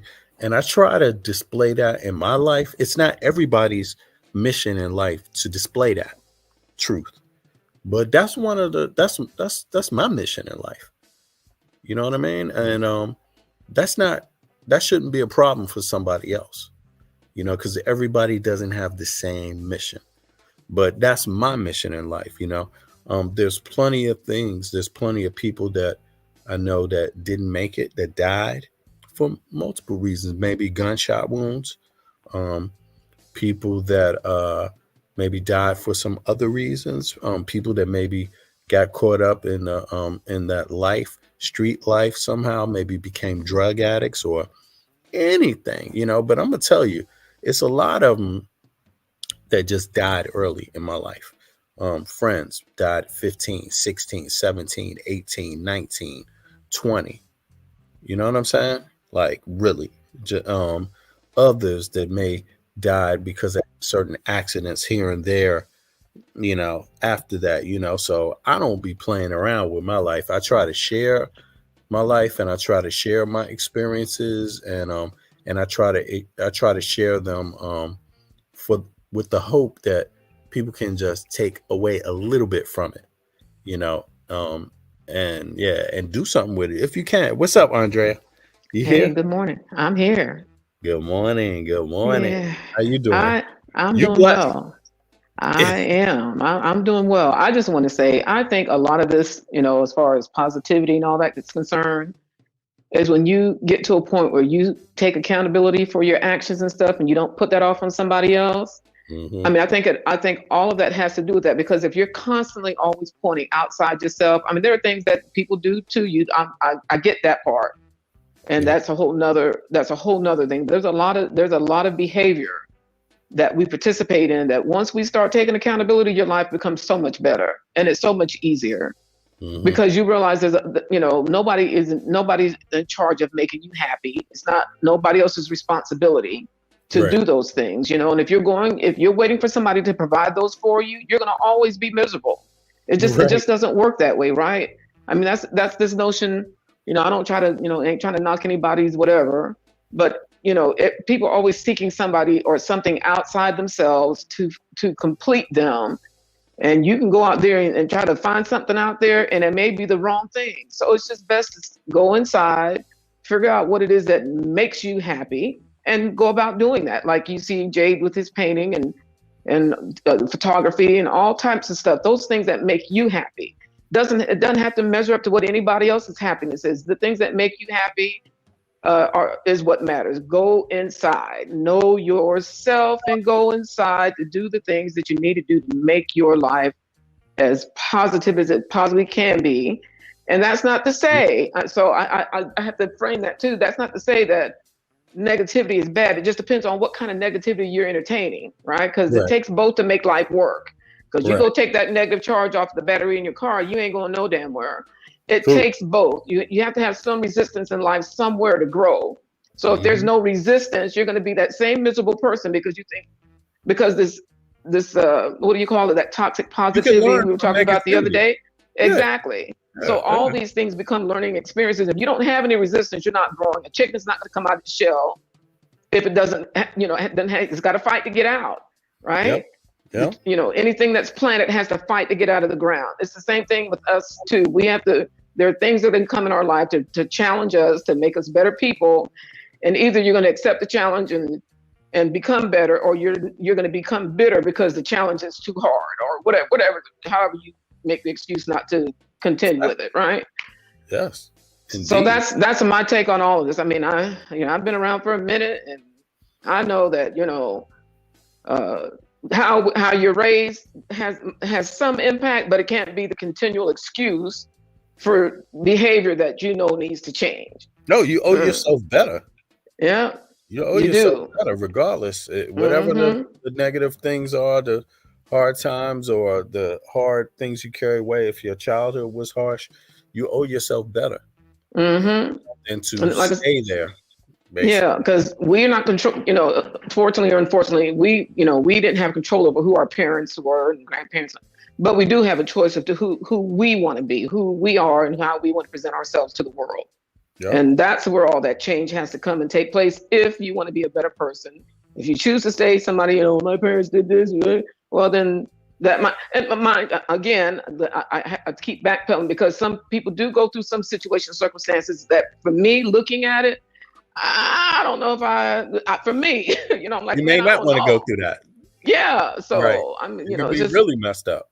Yeah, exactly. So sure. I mean, I just believe that's how this life should be lived. That we should live it with no unrealistic expectations, because then again, it starts this process all over again. Well, they didn't do, or they said, or they didn't, and it's the same stuff. So it's not, if somebody says hi to you, great. If they don't, and life is still good. Keep it moving, right? It's just, yeah. So right. Yeah. Exactly. And I think the more you focus on that, the responsibility to put yourself in a positive situation too, because it's one thing to come from a negative situation. It's another thing to rationally stay there. And in a place where it's not going to be beneficial to you, where you're going to do yourself harm, continued harm. I mean, there is a level of self-responsibility that nobody else can take, essentially. Exactly. Yeah. Yeah, you can't fix, because I think a lot of times people waste a lot of their life trying to fix somebody else when it's not the other person that needed to be fixed. They might have been, but at the end of the day, it's our responsibility to go inside and take care of those things within us that we can change. And hopefully by watching, if somebody's watching you closely, hopefully they can see that change you made. It's like, hey, I'm inspired I've watched you over the years, and I'm inspired to make the change that, that I see that you're making. So, yeah, exactly. Yeah, it works. I mean, I don't know about. Actually, can I ask you? Well, I know. You told people a little bit about your upbringing, Andrea. Or you told me. But and sometimes my upbringing, I got to tell you, I come from a family, so I never tell people to say they come from the streets. I hate that saying. You know what I mean? Because from where I'm from, it's like you could come from a wonderful family, and when you go outside, those are the streets. And you still got to deal with that. What's outside too. right? Mhm. Just like you got to deal with the school, you got to deal with everything, but you have to deal with the overall environment. But Mhm. I mean, I would never describe my experience in life as bad, my upbringing. Me neither. Of course, it could be maybe there's some things that you learn that you don't recreate, and when you're here. But overall, it was positive. I mean, I've seen negative things, I've seen bad things, but I cannot say that overall. Um, I've had it bad because there's plenty of people that's had it worse. Plenty of Mhm. people that are not here today for whatever Mhm. reason, for many different reasons, and plenty of people that for some reason they didn't have the journey that I had. But then again, that doesn't mean I had it easy. But I was able and given the opportunity to think for myself, Mhm.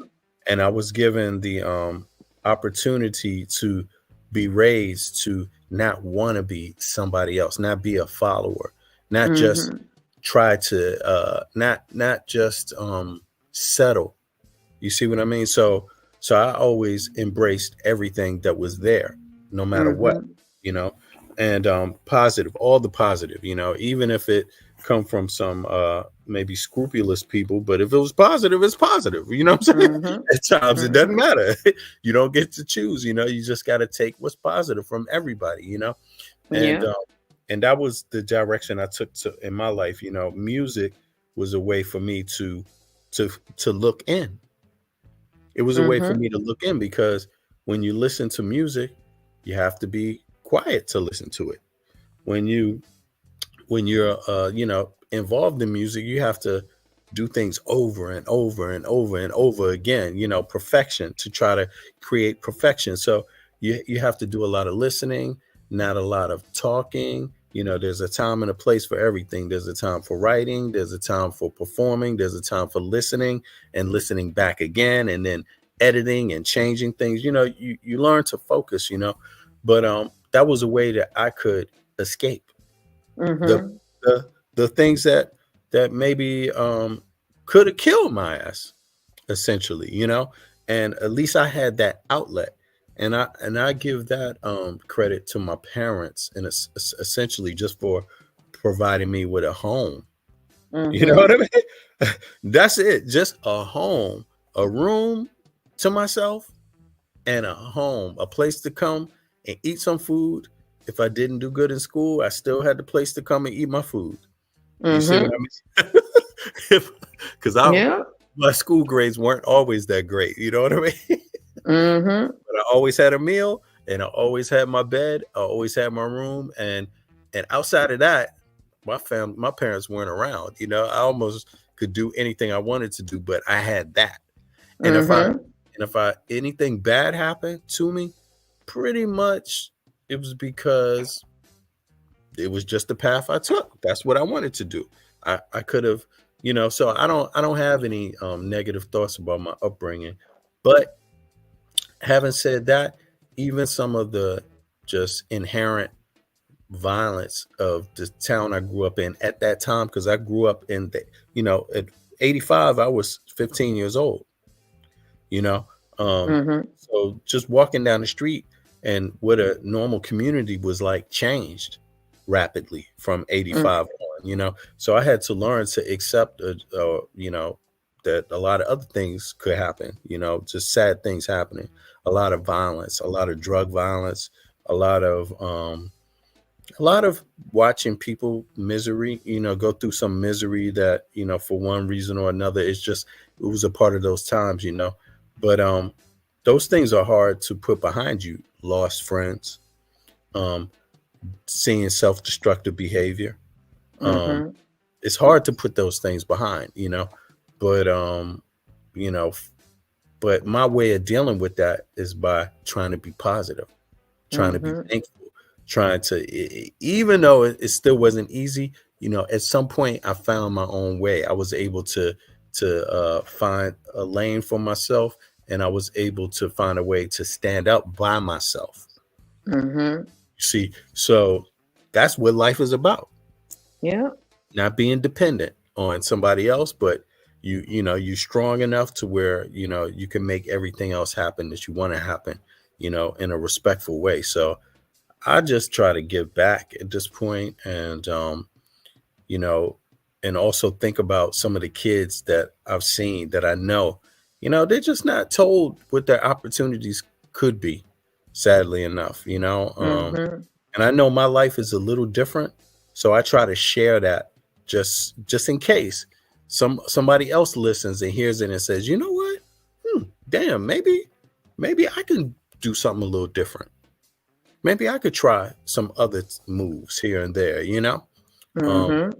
yeah, and just to know what the options are, because when you're younger, when I was young, I had to learn what the options are. I learned it through my path. Nobody else told me any of it.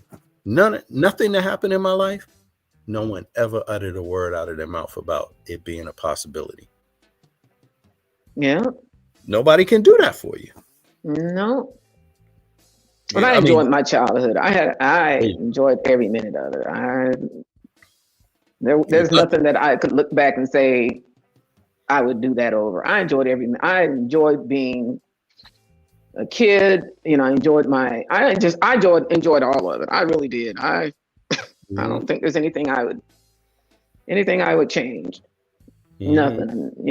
Being a military brat, that was great. Because we were able to see all different types of people and know that the stories you get told about a certain group of people ain't true.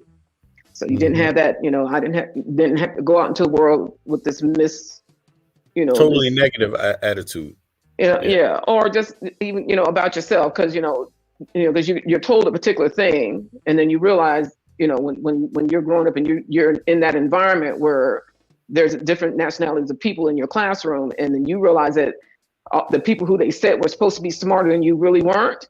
It gives you Right. a sense of confidence and stuff like that, because you don't have you know that the narrative is not true. So Right. walking in life knowing those things, there was nothing that would just that I could point to and say, oh, that person, no, because it was easy for me to check them if they had something that said that was derogatory, right? Yeah, that "you can never be" story didn't work for you.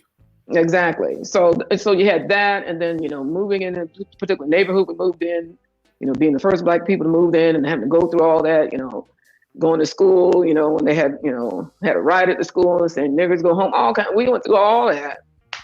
But I wouldn't change none of that. I mean, I really enjoyed being my childhood. I really did. Even things that happened, you know, that seemed to be kind of askew, it just didn't matter in the big scheme of things, right? Hmm. So I enjoyed that. The military, being raised as a military brat, or even if you're married to somebody in the military and you have to stay on the military base, it's more secure, as it were, because you Right. have to have certain kind of passages to get in, so you could live a little bit more peaceful in that environment, right? Not to say that they're not military personnel that might have some psychological problems. Don't get me wrong, Right. but overall, that that's a safe space. And so moving from Yeah, there, I ain't grow up in the I grew up, the safe space stuff stopped at about 15, 14, 15. No more safe space. That shit is like learn how to navigate. Here you are. Here. yeah. Well, we moved off when I was in the fifth grade, going into the sixth grade. So the majority of my schooling was off the military base, or living was off the military base. So, but Mm, like I said, it provided you with you had some semblance of security, and then you get out there on the other side, it's like, ooh, wow, okay. yeah. And and you just know how to navigate, and it was great. I mean,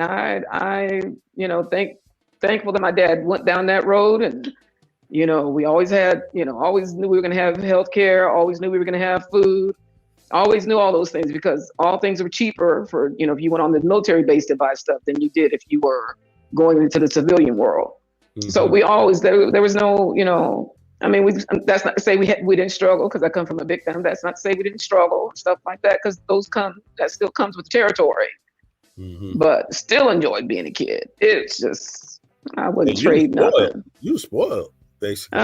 I wouldn't say that, but at the end of Not spoiled, the not in a bad way, but you. I mean, like I said, you can't. Out of the number of kids in the family, I'm not going to single out and say I am. Where there's too many of us for me to fall into that category. But I got you. Right. Right. Yeah. Yeah.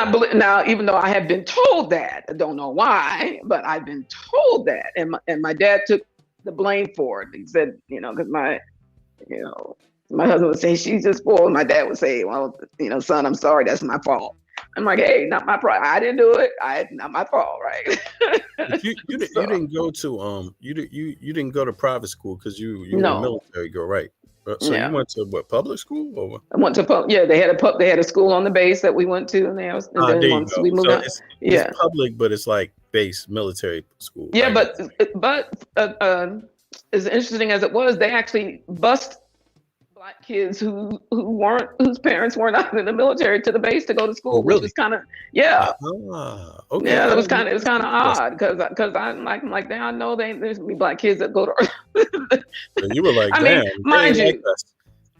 everybody didn't have to stay on the. If you're in the military, everybody didn't have to stay on the base, right? So you have Right. military families that lived all around. So it could have been.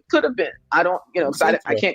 can't claim that I know every military family that was out there, but yeah, it was I went interesting. to public school. I went to public school, and my public school, I went to a very good public school up until high school. Mm-hmm. In high school, uh, then high school was completely. I went to many different high schools. Myself. You know, Mm-hmm. I went to McKinley Tech, Eastern High School, and Spingarn Night School. Right, and all of those schools are in. One is in Northwest. Close to the East Side. And the other. Actually, what the hell am I talking about? McKinley is just on the border of Northwest. It's actually Northeast. All the high schools I went to is in Northeast. Actually, sorry about that. Damn, I'm losing my mind. But yeah, I guess public school in DC at a certain time, like in the 80s, yeah, 80 mid 80s and up, wasn't necessarily that great. But it was going through a crisis, the city, and also a crisis with the government because since it's not a officially a state, they owe some of the federal money, the federal dollars take care of the schools, the school Mm-hmm. buildings. And so a lot of the school buildings became dilapidated because the federal government would withhold some of that tax money and use it as a bartering tool to do, institute whatever policies they wanted. So it was a long fight with the federal government for, like, I mean, even today it is. But so I went to, like, my first high school experience was going to school with a school that was halfway like plastic up from asbestos, Mm-hmm. asbestos in the school. Mm-hmm. You know what I mean? Like literally, you go into a beautiful, the architecture was beautiful, but it Mm-hmm. had asbestos. And so it was under renovation, and plastic was everywhere. And, but then there was a beautiful part of it because, in the summertime, we had like a DJ on the plaza, up at McKinley Tech. We had a DJ there on the plaza. And so that was like the coolest thing to take a lunch break and have a damn DJ on the plaza. That's the 80s. Mm-hmm. That's the 80s for you. The mid 80s. Yeah, It was funny. that's crazy. It's Yeah, we funny. had Yeah. when I went to school on the base, we had in my particular uh, in my fourth grade class, I can remember the most because we had these blocks where you had your teachers were right next to each other, and they just had Mhm, those partitions that divided the classes, right?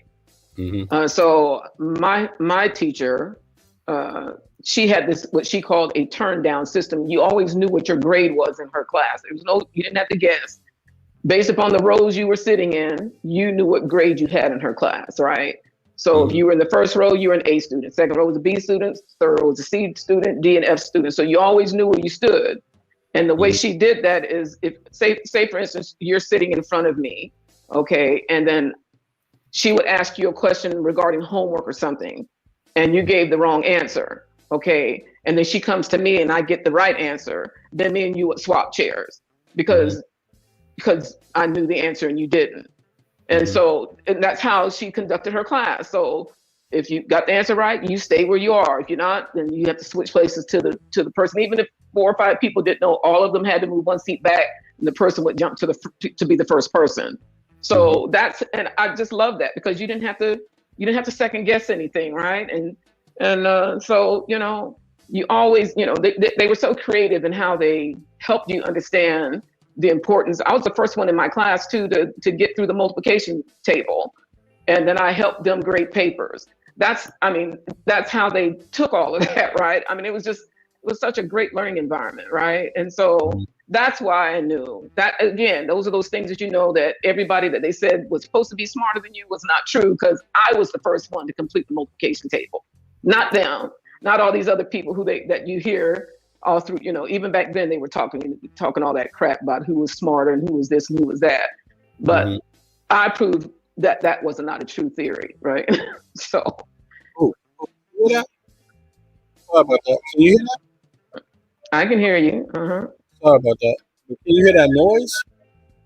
I don't hear any noise. I don't know. Is that okay? I just opened up a page and the music started playing, but that's good that you couldn't hear it. It got drowned out. Actually, it drowned out. Actually, that was sorry about that. But she was a good teacher, and we didn't. There was nothing that we had to be so concerned about. And I went to. I decided to see what it was like to be on the other side of the classroom, and it's not fun over there. It wasn't fun on what they called the boom boom side. It wasn't fun over there. So I had to work my way back to get back to the other side. So can you see this picture right here? You can see it? Hold on, let me go back. Yeah, there we go. This is the first high school I went to. Wow. McKinley Tech. Yeah, actually, it was a really cool school, but when I went to it my first year, it was a lot of it was plastered up inside because of asbestos. So part of the school was shut down, because they, I don't know why they do it, but it was actually a beautiful school. It was a good school, the good teachers, but the city was in a crisis, but I actually had the nerve to play football in my first year at this school, surprisingly enough. Yep. And I had the funniest thing. I was the backup kicker, but yeah, because I didn't know anything about football at that time. I played it because I just wanted to try it, right? But the other thing is that it was good exercise. We used to have to. You can't really see it, but they have a stadium right in front of there, right in front of the building, right on the plaza. This is the backside, right, of the building, and the team was good. It was like maybe the second, McKinley and Dunbar. It's another school, Dunbar, which is also in Northeast, not far from here. They basically every year used to play each other for the championship, for the whatever, the DC championship, but that's the first high school I went to. And DC got some big schools like that, big buildings, nice architecture. The second school I went to after that was McKinley Tech. But the school, the whole city was in a crisis. It's funny. It's funny. Yeah, but I only went to one high school, one junior high school. Well, actually two, because the 7th grade was one, and then we had the 8th and 9th grade was another. But that, it was still, the 6th grade. I was the only one who went to the 6th grade because they didn't have 6th grade in the elementary school that was close to our home. So I was the only one, and then the next year they made it into a 6th grade center, and included the 6th grade. But when I was there, they didn't. But yeah, but it's Hey Donnie, I only got on that team because I could kick. You know what I'm saying? I could actually kick, man. That was crazy, and they knew that. So I was like, but yeah, football is a heavy sport, though. It's heavy. Yeah, but we're all, the interesting thing about my family is we're all justice-oriented people. We don't like seeing people get, mistreated or anything like that. Yeah. We try. We've always tried to stick up for the underdog or whatever. If we saw somebody in trouble or, whatever. Mm-hmm. It's just like, why are you bothering them, or So, and then and then interestingly enough, being outspoken enough with teachers to sometimes let them know you're not doing this right. Mm-hmm. So I had a few experiences with that. Yeah. Yeah, you learn. Mm-hmm. I guess you had that was a positive experience. I never. Mm-hmm. I had I think I was outgoing. I don't know. I don't know if how outgoing I was, in terms of like in the class. I mean, I never had bad grade. I never struggled in a class that I wanted to attend. You know, Mm-hmm. I did well in class in my class up until I think high school was the part where just because of my age, and some that's the age where a lot of young people get involved in mischief and things like that, right? So, Mm-hmm. as a boy, that's basically what happens, and your parents, my parents didn't have any oversight, to be honest with you. They didn't have the time, you know. Mm-hmm. They just did the basics. Like, here's your home, you got your room, everything else, I hope you figure it out, type of thing. They didn't have any contact with anything else. And to the degree where it's like, if I didn't go to school, who would know? Yeah. This, that's so, um, Yeah. yeah, that's not a good thing, but that's typical. That was typical DC at that time. You know, Yeah. a lot of economic problems in terms of the federal government, and a lot of other issues, So, and when I was growing up, when I was like 15, 16, 17, 18, I think they say 50% of the black males in DC were high school dropouts, Mm. So those are my peers, basically. Mm. Like crazy enough, not all of them, but it wouldn't be unheard of to have, like, basically a lot of your friends not attending school, Right. Yeah, and that, some, that didn't yeah. seem to be a big thing for. I mean, like I said, I wasn't a popular person, Hmm. so I wasn't, I wasn't a popular person, but I had my close friends and stuff like that. But like if it was a huge problem, our parents would get involved. If we felt like something, because they would call our parents if we did something wrong. Like one time, there was a girl who had the name almost similar to mine, and they would Hmm. pull me out of my class that I'm in. I'm in my class. They can't find her, and they pull me out of my class. And I'm like, why do y'all keep pulling me out of my class? I'm in my class. You're trying to find somebody else, right? Hmm. And they would call my dad. I'm like, Dad, there's another girl in school whose name is similar to mine, and Right. Okay. they can't find her. I'm in class. He's well, girl. Then he would say, "Girl, I'm going to go up there and deal with them," and that's what would pull him out when I was getting in trouble for stuff I wouldn't get supposed to be getting in trouble for, but other little stuff that they would call. Like I had this advanced English teacher. I didn't want to be in her class. My English teacher, recommended me take her class when I got to high school. And I'm like, I don't want to be in her, I don't want to. Oh, you're going to be just fine. And she turned out to be the worst teacher I ever had. This particular teacher, anyway, she failed me in her class, Hmm. and I had to go to summer school. Supposed to last 6 weeks, but I got out after 3 because I tested out because I was like, I don't. This is not even where I'm supposed to be because I had a stupid teacher, right? So Hmm. yeah, I mean, so I graduated with honors, from high school and as well as my degree that I got. I graduated with honors, because we just try to, you do your best.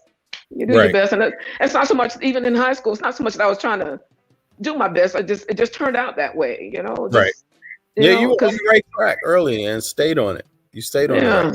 yeah, Yeah. Yeah. Exactly. yeah. I didn't stay on the right track, and Well, I'm, and not that I was particularly bad, but I mean, my parents were just too busy. I think with my high school experience, my parents were way too busy, and the schools were way too. They just didn't have the oversight. The ability. I don't know why, but can you imagine never going to class for months and months and months, and your parents only going to find out when you get your report card? That's DC. yeah. That was DC when I was growing up. You know what I'm Yeah, saying? but back then too, they were, like I know, like when I was in the 7th grade, there was a dean of boys, and he was big old black dude, right? And I Hmm. remember one time I saw him. These two guys were running down the hall, and he called them to him. He talked real slow, and he Hmm. said, "What did I tell y'all about running down the hall?" He said, "Stand facing each other." And he took his hands on the back of their heads and banged their heads together, right? It was, Whoa. you know, Damn. they didn't go to teachers didn't go to get put in jail for stuff like that. Oh my You God. know, but you just didn't. And I remember one time I was chewing gum, and you weren't allowed to chew gum and all that kind of stuff. And I was in PE. We had those little thin PE uniforms. It was like t-shirt kind of uniform, just real thin, right? Yeah. And my teacher called me and like six other girls, and I'm like, God, we must be special. She said, well, y'all going to the office. They're like, well, what do we do? She said, you were chewing gum, you were chewing gum, you were chewing gum, and we swallowed it. And no, we didn't. See, it ain't there. So she said, oh Mm-hmm. no, I saw you the whole time, so you got paddled. So I mean, you don't. So you try to stay, because that once you get one of those, you don't want another one. That damn thing Right. hurt, right? Yeah, that's So true. That's true. Back like, then, that's true. They did have cool. the ability to. I actually got hit on my hand in elementary school. Like one of my first weeks in elementary school, slapped with the damn ruler in front of everybody, and I was like, "What?" I remember that. I can't even. Yeah, I remember that, and that made everything fine. As soon as the teacher walked in the class, boom, I started listening. Yeah. I started listening, but they had the power to Yeah. back then, They had the power to do all Well, that. My parents didn't. My parents were like, hey, if you get it there, you might get it when you get home too. Andrea, You better behave. Andrea, Uh-huh. by the time I got to high school, no teacher would think about doing that at all.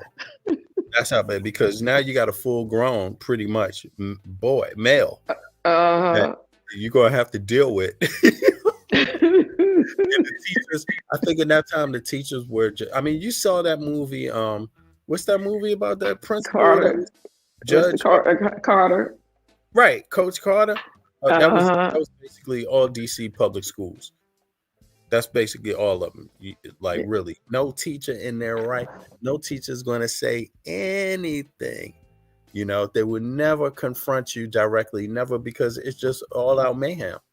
Can you imagine Mm-hmm. 50% of the black boys high school dropouts? Mm-mm. Yeah, that's terrible numbers. Yeah. For the nation's capital, that's terrible numbers. Yeah, yeah. It was probably like that. It was probably like that even when we were going to school too. It's just we just, like I said, they weren't keeping up. It wasn't, if kids were skipping school, that the parents would get in trouble, right? It wasn't none of that. So, but then they cracked down. I remember my oldest son. I don't know how old he was. He might have been 16. He might have been 16. He had his head on his desk at school, and the teacher, instead of just maybe tapping on the desk or something or calling his name, she decided to put her hands on him. And he stood up, and he's tall, and he said, "You put your hands on me one more time, I'm going to call the police and get you charged for child abuse." Oh wow! And he was an intellectual. He had a great response. But we always tell them, don't, nobody has the right to put their hand on your person, right? So that's what we told them, because I'm like, so my thing with my kids, I was like, if I get a call from the school that you're doing something that you're not supposed to be doing, and I have to leave work to contend with that, I'm going to get you where you did it. So if you did it in front of your classmates, I'm going to get you in front of your classmates. That's what's going to happen. Mm-hmm. Never got a call because they don't know if I would have done that, but I'm just saying. Mm-hmm. So with them, I just told them, don't let anybody touch you. So when that happened, she called me, "Oh, Miss Burnett, I'm so sorry. If I hadn't known," I said, "Well, you should have known. Don't you teach your children? Don't let nobody put their hands on you." She's like, "Yeah." I said, "So where do you think you're exempt in the classroom? It's the same space. You're in their space." I said, "Now you can do what you need to do to show the class that you still have control. You can just, get them in Saturday school or whatever you need to do to show them that. But don't do that again. That's my recommendation. Because I don't know what his action is going to be the next time. You don't have to touch any of your students to get their attention. You can tap on the desk, you do whatever, but you don't need to put your hands on them." "I won't do that ever again." I'm like, okay. Yeah, that's but you know what? Did anybody ever call you a goody two shoes when you were growing up? Not so much that. They would say that they always said you think you're better than. You think you're better. No, yeah. Hey, that's an interesting statement right there. Yeah. I actually didn't do that well in high school, but I it's not because I couldn't. It's not. It's just that I used to hook school all the damn time. All Mm-hmm. and my friends, we would hook school to go up to other schools where our friends were, just to hang out Yeah, with them. You know. I was afraid to do that. It wasn't so much that I couldn't or wouldn't. I was afraid to do that because my dad was, he wasn't a real strict disciplinarian. My mother was, and I would be afraid of her reaction. So I'm like, I'm not even going to go down that path because it may not. I want to Yeah. live to see tomorrow, right? I think So my parents had no damn idea, and yeah. and yeah, that's a difference. But on the flip side of it, my father was, if I ever needed to talk to my father about anything, he was always there. And if I had a question about something, a topic or anything like that, he could always recommend me a book. So my father, he was like a master in the English language. You see, Mm-hmm. so a poet basically. So he didn't look, he didn't like stupid, you know. Mm-hmm.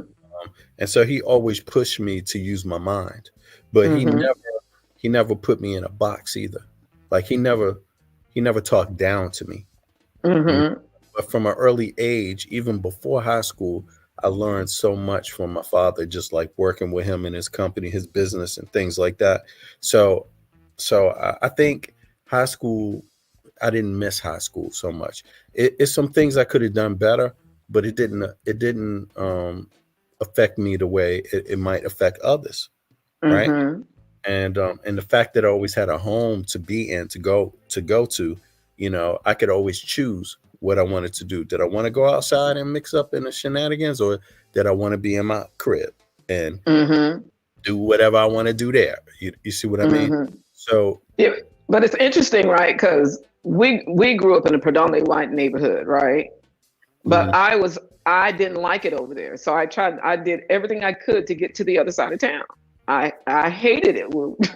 I hated it, and Yeah. I didn't care how I got there. I made myself to the other side of town because that's where all the action was. I go to the baseball games and all kinds of stuff. All the stuff was happening over there. It wasn't happening in my neighborhood. And just so and I like being around my black people, so that's where I was. I spent a lot of time on the other side of town. And Okay.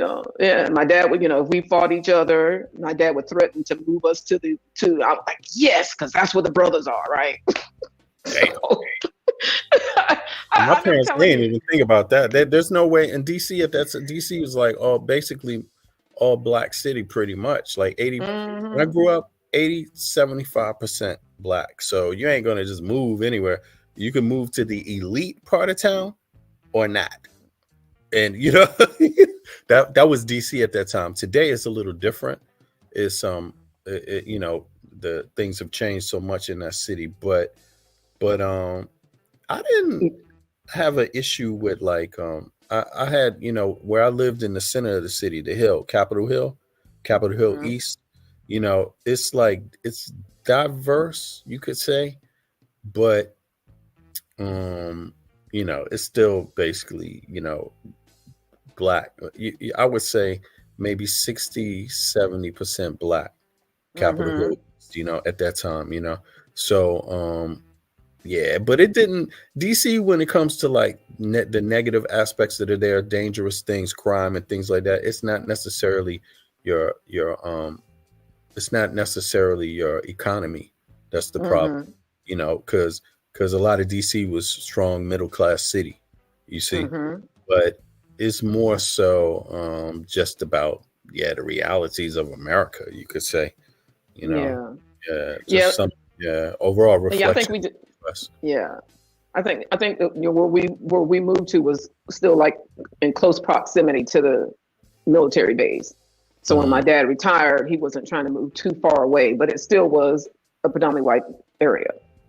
So Mm-hmm. he didn't want to live too far away from the base. So if we needed access to it, and that's the place we went grocery shopping. We didn't really do too much grocery shopping off the base. Okay. So yeah. So but yeah. But But like I you said, made it. I enjoyed all of it, huh? Yeah, exactly. You had a good time. I mean, even I wouldn't change anything about my upbringing because there was so the positives outweighed the negatives. Mm-hmm. And it's Mm-hmm. that simple, like by so much. The positives outweighed the negatives by so much to the degree that almost anything, of the any of the bad, even if I wanted to involve myself in any bad things, it just, as long as I didn't get killed, as long as I Mm-hmm. didn't lose my life or lose the ability to walk or become addicted to drugs or something like that. Outside of that, there was nothing that could, as long as those things didn't happen, everything else that I got was so positive. Um, it just kind of overpowered the negative, you could say. Yeah, and I was, so I was real too, when it came to like that. That's why I don't, it's hard for me to watch certain movies and stuff. I was real scary when it came to scary movies and stuff. So I wouldn't watch those things because I wouldn't sleep good, right? So I didn't care how, like, even like, this is gonna make you laugh, but even like some of the Scooby Doo shows and stuff, it was Oh, that some of music got to you. yeah, the music, yeah, it would drive me crazy. And as long as somebody was there with me, but I would never tell them that. But as long as somebody was there with me, I was okay. So, and I'm still that way today. I do not like scary movies. I don't like being scared. Like with the music, I don't. It's just so weird. And I'm still like that today. I will not. I watched the few, but not because I wanted to. It's because I was, went with my husband or I went with whoever I was dating at the time, and I was like, okay. So I'm like that too, and I'm still that way. That has not changed. I just don't like scary movies. So Yeah, I know what you mean. Some of these movies they know good for you, and plus, mhm. yeah, I wish I didn't. Some of these things that I saw when I was young, I wish I didn't see, like Friday the 13th and these kind of stuff. I mean, that kind of reinforced my dislike for the country. You know what I'm saying? Like, I used to think everybody for the country was like crazy, or Texas uh, Chainsaw Massacre. You know what I'm saying? Like, yeah, just never been a just fan. the name would that scare you off? And it's always some nasty white folk too, ready to kill you. If you, Yeah, I mean, it's the I mean, names that would get me right. That and, right there, Freddy and Friday the Krueger. Even 13th, that sounds kind of spooky, right? Krueger, and they like hated what? shit. And but look, Texas Chainsaw Massacre and Friday the 13th, they literally hated city folk. That was the whole premise. That Yeah, was I the didn't know. whole. I watched Carrie. I did watch that one, but that made sense to me, though, right? What she did made sense to me because people were picking on her all the time and they wouldn't leave her alone. So that made sense to me. But all the other movies, I didn't care if they made sense. I watched Dress to Kill with Angie Dickinson, and she got killed in that elevator. It took a minute for me to get on the elevator. Oh, really? Yeah, yeah. The guy he dressed up in a woman's outfit and he stabbed her to death in that elevator. I'm like, okay, won't be going on to one of them for a minute. Yeah. So stairs I Yeah. took. Yeah, I mean, it's the psychological stuff that goes through your head. Yeah, just but And it could be worse. It could be worse. All right, yeah. I'm gonna shut this down. But Okay. before I go, I just want to play a little bit of, like, to give people a glimpse. DC's only 10 square miles. Um, Only a couple 100,000 people in it, that could live there at a time. It's a little bit more today because there's many more apartment buildings and things like that. When I grew up, it wasn't so many apartments. It's mostly just houses, family homes, and things like that, right? But Hmm. you know, and just when you turn to become a young man, 15 years old, you're doing a lot of things. I mean, I could run the streets at like 12, 13, 14. That was normal. Um, I don't know why, but it was normal. It was normal. Yeah, I just don't know why that is. Maybe the last generation thought of things differently, and I think the last generation they didn't know what my generation what things were like because they just couldn't understand it, right? They couldn't Hmm. imagine it to be that different from their upbringing, right? They knew some things were there, but so I was able to go out and do whatever I wanted for a long time, but By the time I turned like 15 years old, 85, no. I mean, I lived on a block that was like, it was a dangerous block. It's a drug block. It's a strip. Mhm. It's a strip. And on that strip, before I moved there and before crack came, it was a heroin strip. So, that just that block.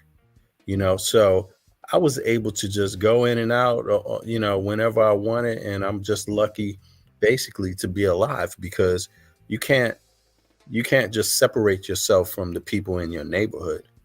You know what I mean? It doesn't work that way when you're young, you know? And Right.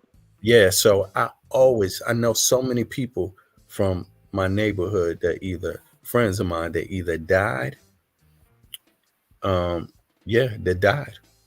And Mm. from the adjacent neighborhoods, friends of mine that died at early 15, 16 years old, 17, Mhm. 18, 19. you know? And so every day that I live my life, I always live it keeping that in mind for the people that couldn't, for the people that couldn't. Simple. You know what I mean? Right. And yeah, so I'm going to go out. I'm going to play a little bit of this. This right here is about um, the prison that all the DC people used to go to before they shut it down. And when they shut this down, from that point on, they started sending all the DC criminals to federal penitentiary instead. And this is a little news episode about why they finally shut it down. Right, this Mhm. prison. Yeah, it's called Lorton Prison. So when you grew up in my generation, you might before 80, 86, 87, 85, 86. Everybody knows what this prison is if you're from DC. But then they shut it down after this incident. So I'm going to show people a little bit of it. And you know, give people a reflection. Be happy for Yeah. what you got. Be happy for your life if you have it. And I thank God for my life, and I thank God for all the beautiful things that I have. And I don't wish to pass down any of the negative things to my kids. What's None of what's that song that had had the lyrics? Diamond in the back, sunroof top, digging the scene with the diamond in gangster the lean. back, Yeah. sunroof top, Yeah. So he digging the said, scene yeah, with the be thankful gasoline. for what you got. Yeah. Ooh. Oh, you're Mhm. talking about Curtis Mayfield. Curtis Yeah. Mayfield. Yep. Diamond in the back, sunroof top. That's a Mhm. beautiful song. Mhm. In the scene with the gangster lean. Ooh, ooh, ooh. Just be thankful for what you got. That's what he Be said. thankful. That's what Yeah. it says. That's what Mhm. it says. And you know what? In those that he's talking about this the late 60s and 70s, right? And you know what? Mhm. People may not have had a whole lot of money or everybody, but they had community. Yeah. There you As he go. said, though you may not drive a great big Cadillac, Yep. yeah, But everybody legs are didn't white listen. walls. Everybody didn't listen. Now Yeah. today, everybody want that Cadillac and the Great White Walls. Do they have the community? Do they Yeah. have the community? So we'll see. Yeah. All right. All right, thanks It for was a hopping on. pleasure. Andre. You're Yeah, welcome. always a pleasure too, sister. Thank you. I'm You're going welcome. live tonight though with Pumpkin. We going live Okay. around All 6:30 right. p.m. I EST should be there. US time. Okay. All right. All right. Okay. Peace. Thank you. All right. Thank you. Bye. All right, y'all. I'm gonna segue. I'm gonna play a little bit of this. It's just another reason why I'm always thankful for what I got. Um, and for those that don't really know about the city I grew up in, a lot of y'all don't know the block where I grew up, 15th and C Northeast. A lot of that's called 5D, Fifth District. A lot of it's down the road from the Metro Club, basically on the east side of the city. A lot of people don't know about that, but the people from DC know what that is, and people from Maryland, Virginia, they know that area. Um, but this is a little whiff of the prison all the DC people used to go to before they shut it down and they started shipping everybody out to the federal penitentiary and sending cats from DC everywhere over the country. And today we're probably the more heavily populated group. It's more DC cats in the federal penitentiary than almost anybody else. We overpopulated. And for those people that don't know, um, they call it the DC blacks, and the DC blacks are the ones that waged war against the Aryan Nation in the federal penitentiary. So here's a little story about how that got started. For the last year, Washington, D.C. has been crowding more and more prisoners into two city facilities, both at the Lorton Reformatory in Virginia. That was supposed to be the short-term solution to court orders limiting the number of inmates at other vastly overcrowded D.C. prisons. Today, the solution broke down. Hundreds of inmates crammed into Lorton tried to burn the place down. Bruce Morton reports on the national crisis behind bars. Prisoners at Washington, D.C.'s Lorton Reformatory in the Virginia suburbs torched 13 buildings just 12 hours after a newspaper headlined a prison expert's report that overcrowding was so bad a major disturbance could occur in the near future. 22 inmates, 2 guards, and 6 firefighters were injured. Overcrowded. They've got 90 people in each dormitory talking about double bunking. The flames which burned at Lorton light up a problem which is nationwide. What happened there today, unfortunately, could happen almost any place in the country. That's because prisons in state after state are filled beyond capacity or are under court orders limiting their population because of overcrowding. Alabama, entire state system under a court order dealing with overpopulation. Arkansas, state penitentiary under court orders dealing with overpopulation. And so on down the list. Take California. San Quentin is under a court order imposing a population cap. But this is Frontera Women's Prison, filled to 214% of capacity. 214%. I'm in a dorm with 30 people, and it's kind of crowded. We only have one bathroom. Since 1980, the prison population has increased by 53% nationwide. The reasons: more mandatory sentencing, tougher attitudes on crime, more drugs and drug-related crime. The number of prisoners has grown a lot more than the number of prison cells. The states are hurting. Everyone on your bunks for count! Solving the problem by building is very expensive and tough in these tight budget times. Some experts urge rethinking imprisonment. And for people who do not commit violent crimes, there is much we can do to punish and rehabilitate without necessarily sending somebody to jail. In Portland, Oregon, the county jail is under a court order to reduce overcrowding. So the sheriff has begun releasing prisoners convicted of misdemeanors and Class C felonies like assault. The voters have turned down 4 bond issues aimed at raising money to build more jails. Bruce Morton, CBS News, Washington. Thousands. Yeah, let me play one more and then I'm going to be out. Yeah, let's see here.